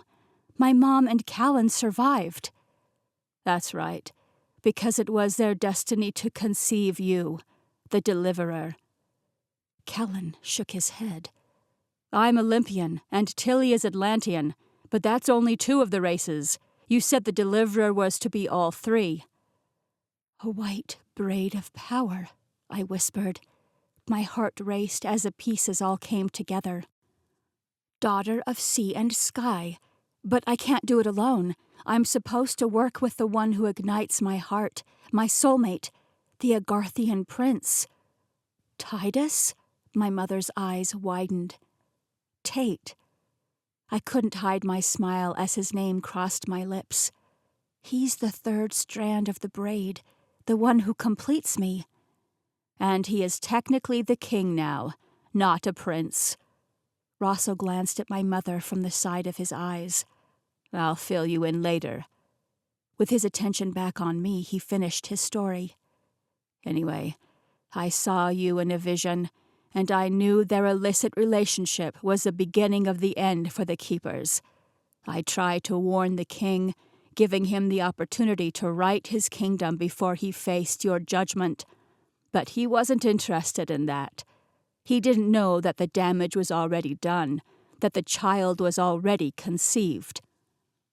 He separated the young lovers to prevent the deliverer from being born, locking his son away in this cave and ordering Matilda's arrest. But she vanished before he could catch her. So he cursed us instead, binding the spell to the globe you destroyed. We were not able to speak of the relationship or the prophecy, and Callan was cursed to thirst for the blood of his ex-lover. He had no control over himself, driven mad by the proximity of the globe that he was spelled to protect in here. I went into hiding for almost 20 years. My mother's features were pinched with regret. I bound my powers and suppressed yours before they ever emerged. I wouldn't let them take you. But after so many years, the pressure was gone. Barrius presumed me to be dead, and you were determined to get out of Oklahoma. I knew I couldn't keep you under my roof forever, so I thought I'd let you stay with Millie, where she could watch over you. But I never got a chance to explain myself to her either. Once we saw that portrait of you in Russell's gallery, I knew you were still in great danger. I had to take her. Russell's eyes were vacant as he stared off into nothingness. I had to take your mother back to Olympus. Barrius discovered you after more than a decade of growing suspicious, and he ordered your death, but he didn't want to be connected to it. Since we knew you did not have a pure soul, we thought the easiest way to have you eliminated would be to hire the job out to the Agarthian hunters. Thaddeus, specifically, was falling from honor within his father's ranks, and needed a job this size to stay in the king's good graces. He knew that if he didn't capture your soul, his father would have banished him from Agartha forever.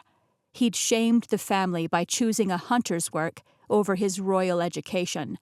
So the king needed him to earn the kingdom's trust by strengthening the alliance between Agartha and Olympus. He had to carry out this job for Barius. But you didn't know we were soulmates. Russell shook his head. Once I realized it, I looked into the prophecy further. Eventually, I came to the realization that this was exactly how fate had intended it to be. You were the daughter of sea and sky, as you said, and Thaddeus was the third piece of the braid. He was the missing piece of your heart, your soul, and you were complete. The deliverer, the very same I saw in my vision 20 years ago. So I went to Agartha to help you. And here we are. We all stood silently for a moment, allowing the facts to sink in. So what do we do now? I asked the old seer. Now we retrieve the final piece of the prophecy. Chapter 24. How much time do we have before the guards circle around and find us missing from our cells? I shoved my hand into my messenger bag, feeling the familiar smooth surface of the tablet, which responded to my touch with a warm pulse and a jolt of energy surging through me. If they haven't discovered it yet, it will be only minutes, Russell frowned. Then we need to get out of here. My mom took Callan's arm in her hand and gestured for Russell and me to join them. Quick, everyone grab hands before... Her body was slammed backward, pinned to the cave wall. She grunted as the wind was knocked out of her, but she was still conscious. Before the guards find you here? I spun around to find the deep voice had come from the head of Barius's guard. The large Olympian man was flanked by 2 other men. One of them had his hands raised, his invisible power holding my mother high on the wall, where she wouldn't be able to teleport us out of here. That wouldn't stop her from leaving on her own, though. Please, Mom, save yourself. I stepped in front of Russell and Callan, knowing that I was invincible with the blade, and Barius wasn't here, which meant our full powers were at our command. As a seer, Russell wasn't much help in the way of combat, but I realized I had no idea what Callan could do. My father. He was big, if nothing else. The guard to the captain's left lifted his chin, and 2 throwing knives hovered in the air before him. There was no time to think. I had to act before those blades came flying in our direction. The captain turned his gaze to me with a sneer, and I got the sense that he was in my head, reading my thoughts the way Dom could do. Blade in hand, I channeled all of my energy into the steel and swung it into an arc in front of us at the same time the guard unleashed his knives. Miraculously, the motion created a shimmering, translucent shield that the knives bounced lifelessly off of. The guard pulled them back to him through the air, and the captain's sneer faded. You can't hold the shield forever, little girl, and as soon as King Bear... With another swipe of my arm, I released the power in front of us and aimed it like a dart at the man with the knives. It hit him square in the chest, knocking him to the ground with a loud cry of pain. I didn't know if the shot would kill him, but I couldn't be concerned with that right now. I had 2 more angry guards to fend off. The captain turned his head just a fraction, but that minor lapse in attention was all it took for Callan to leap out from behind me. He wasn't aiming for the captain, though. He had his sights set on the man who had my mother pinned. Callan lunged, slamming the guard's body to the ground and wrapping his meaty hands around the Olympian's neck. The captain had noticed him by then and lifted a dagger, ready to slam it down into Callan's back. I lifted my own blade, ready to strike the captain before he could hurt Callan, but my mother beat me to it. She stepped through reality, teleporting herself from the cave wall to the captain in an instant. Grabbing his hand with both of hers, she turned the blade toward him and slammed it down into the man's chest before he could even register what happened. The whole thing took less than half a second. My mouth fell open, awestruck and dumbfounded by what I had just witnessed. My mother had always been a spitfire, but I had no idea what she was really capable of. This woman was a warrior, strong, deadly.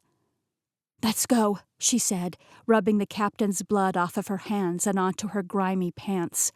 "We've got to get out of Olympus before they realize what happened. You go, get to safety, but I have to get the last piece of the tablet. We're so close now, I can't leave until it's safely in my hands.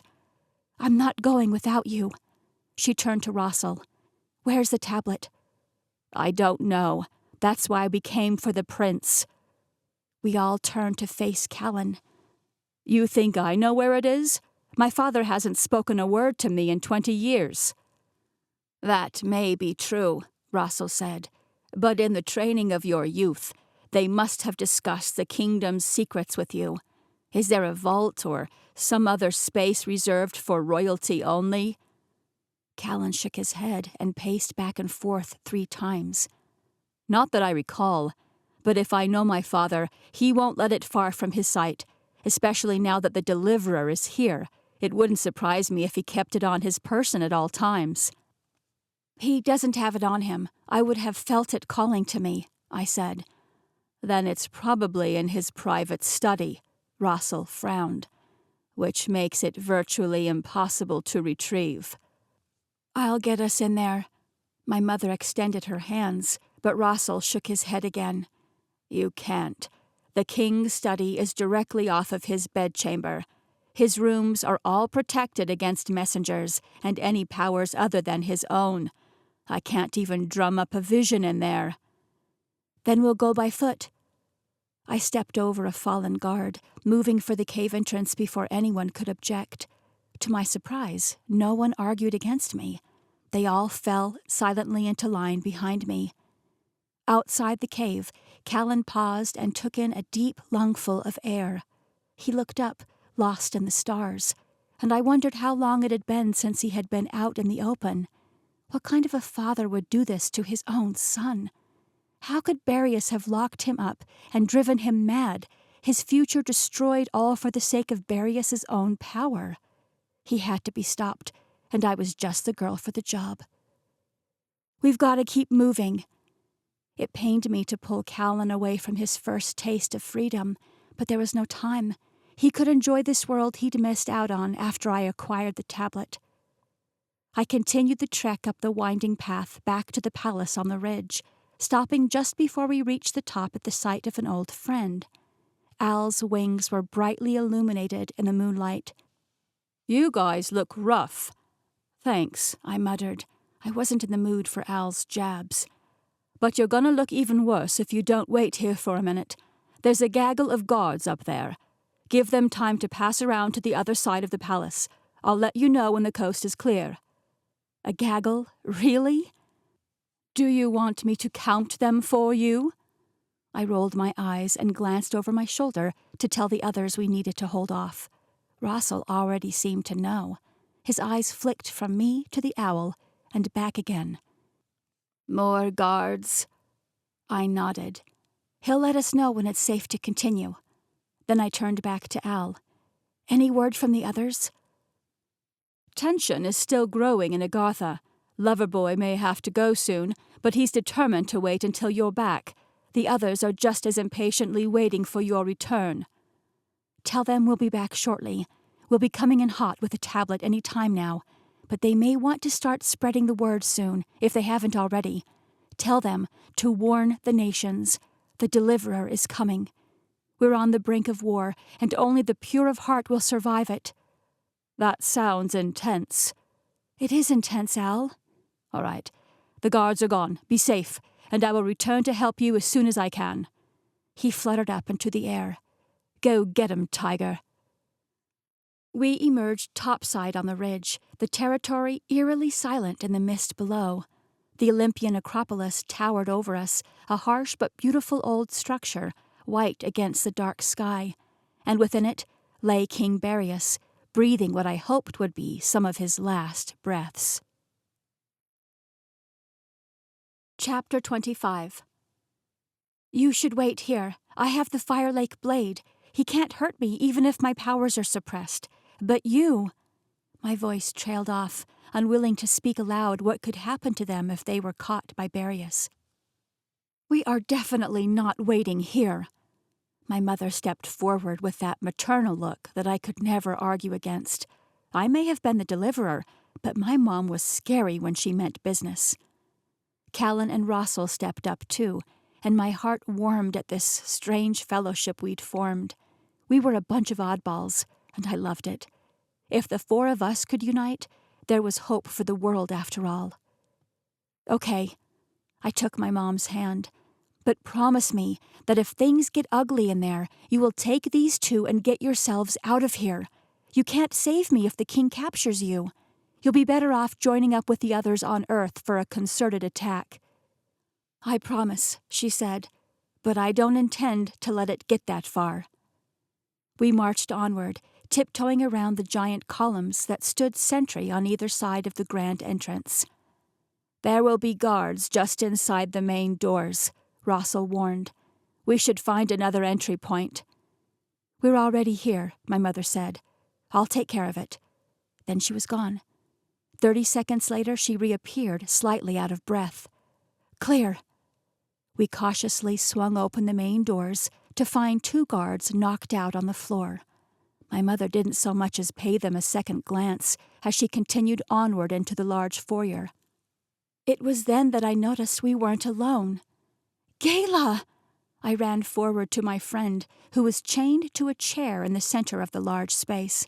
Her eyes were glued to my mother, her fear evident. "It's okay. That's my mom."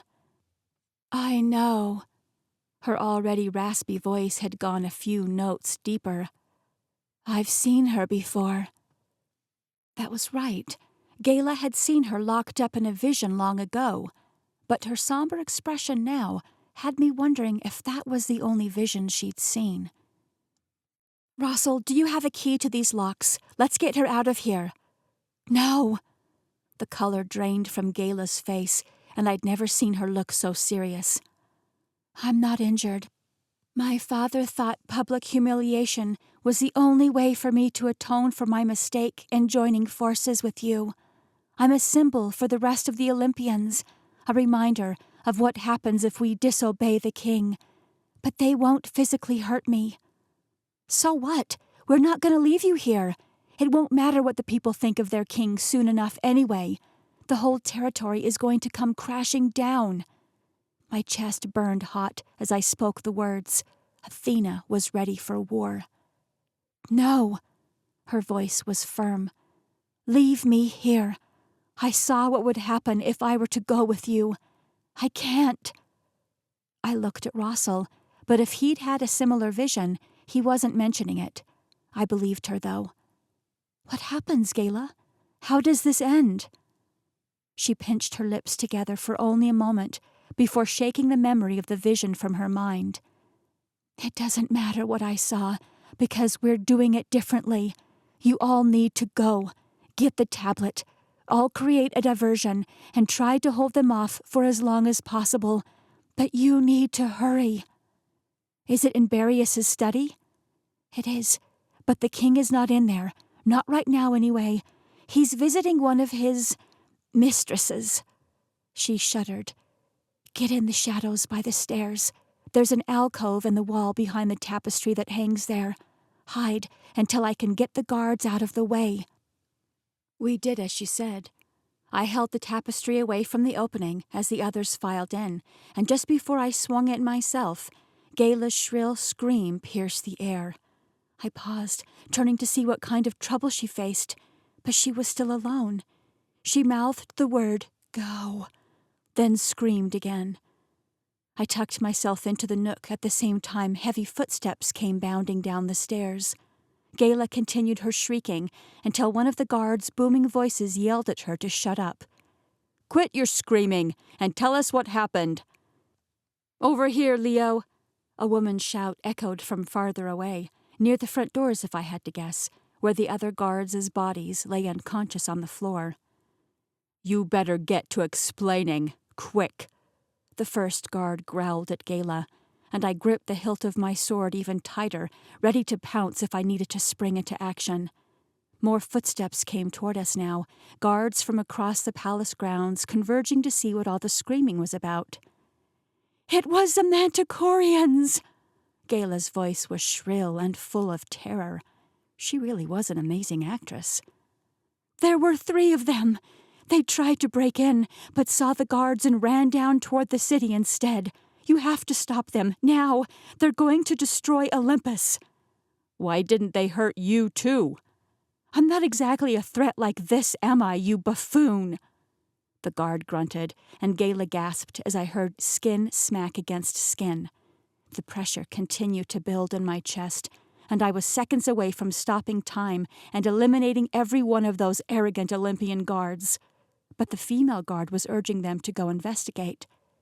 "Come on, if there are only the 3, we can stop them before they do any damage." There was a moment of silence, broken only by Gala's soft cry. "Someone needs to warn the king," the male guard said. "Please," Gala sobbed loudly. "Just go. My sister is in that city."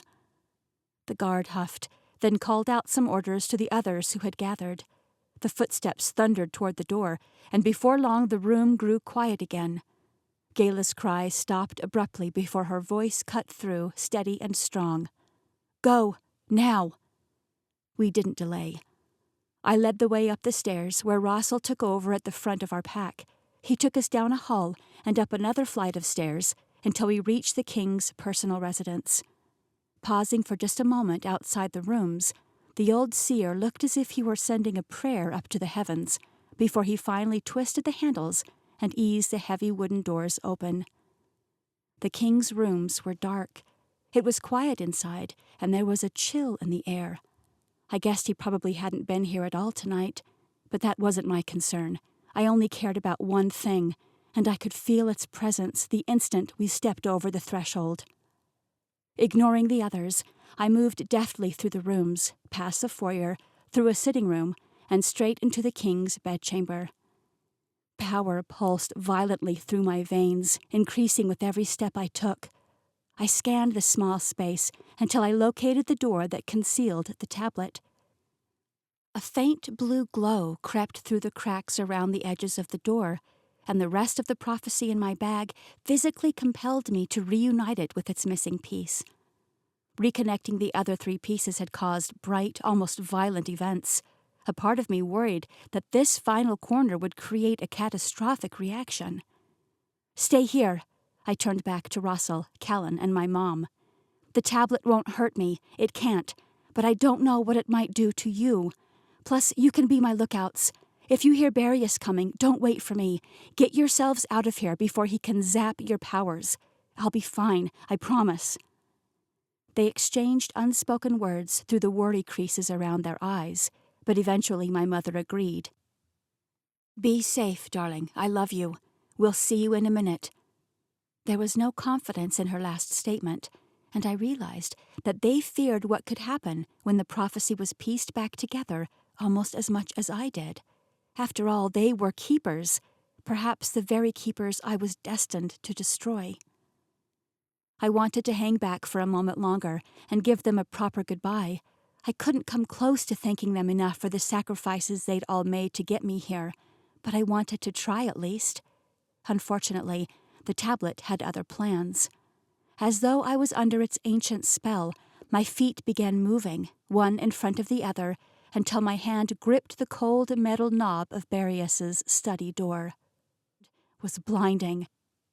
I fell to my knees, overcome with an indescribable sensation of power.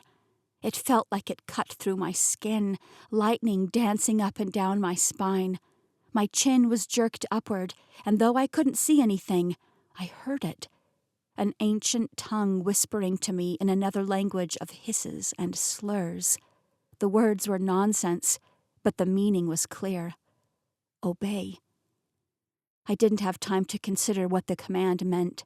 In a violent blink, the light went out, and my body collapsed into a pile on the floor. "Get her up!"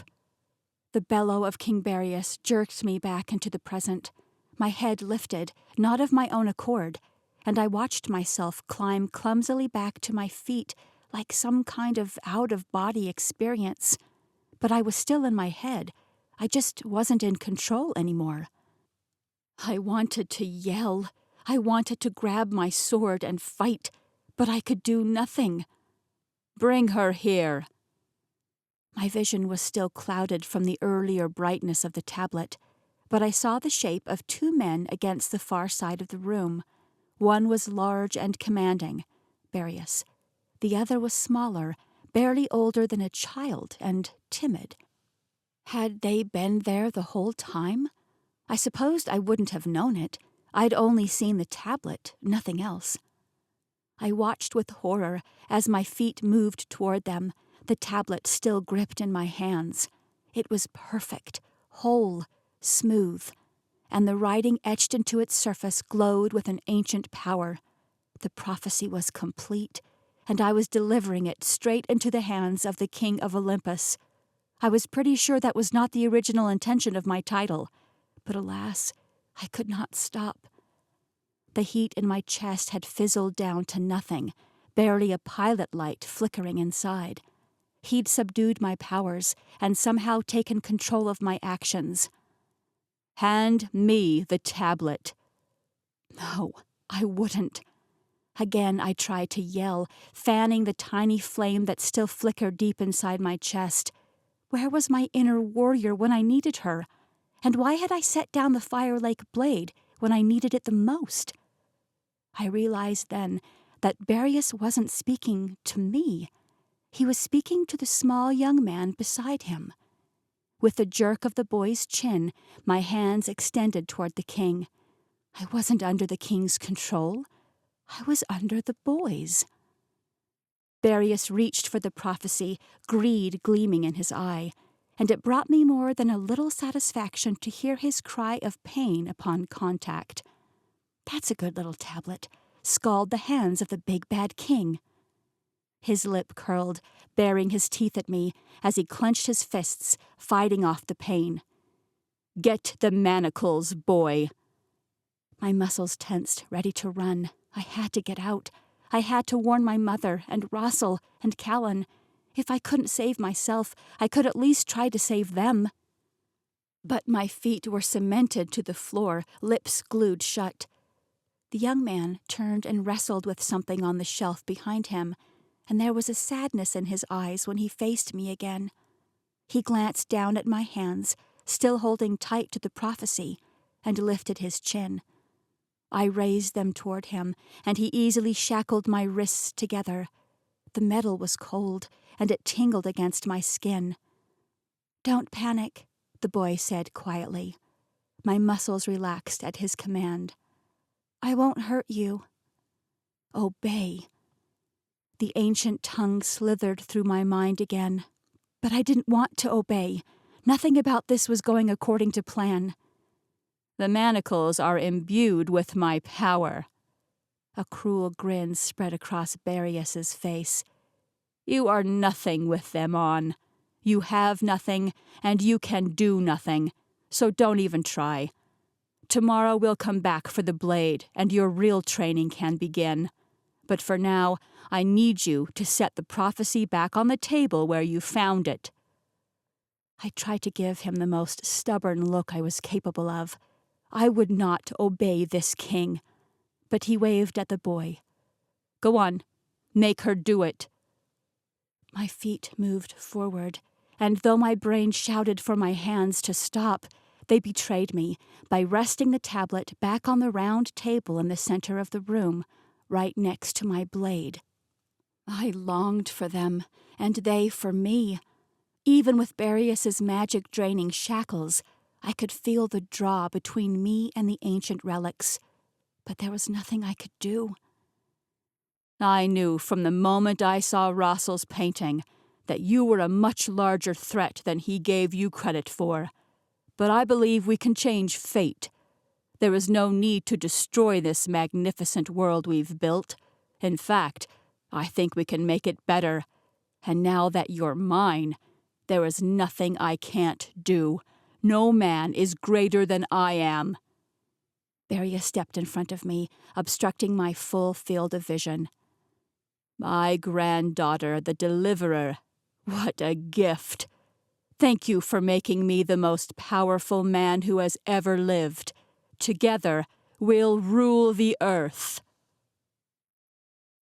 This has been Fractured Kingdom, Daughter of Sea and Sky, Book 4, Part 2.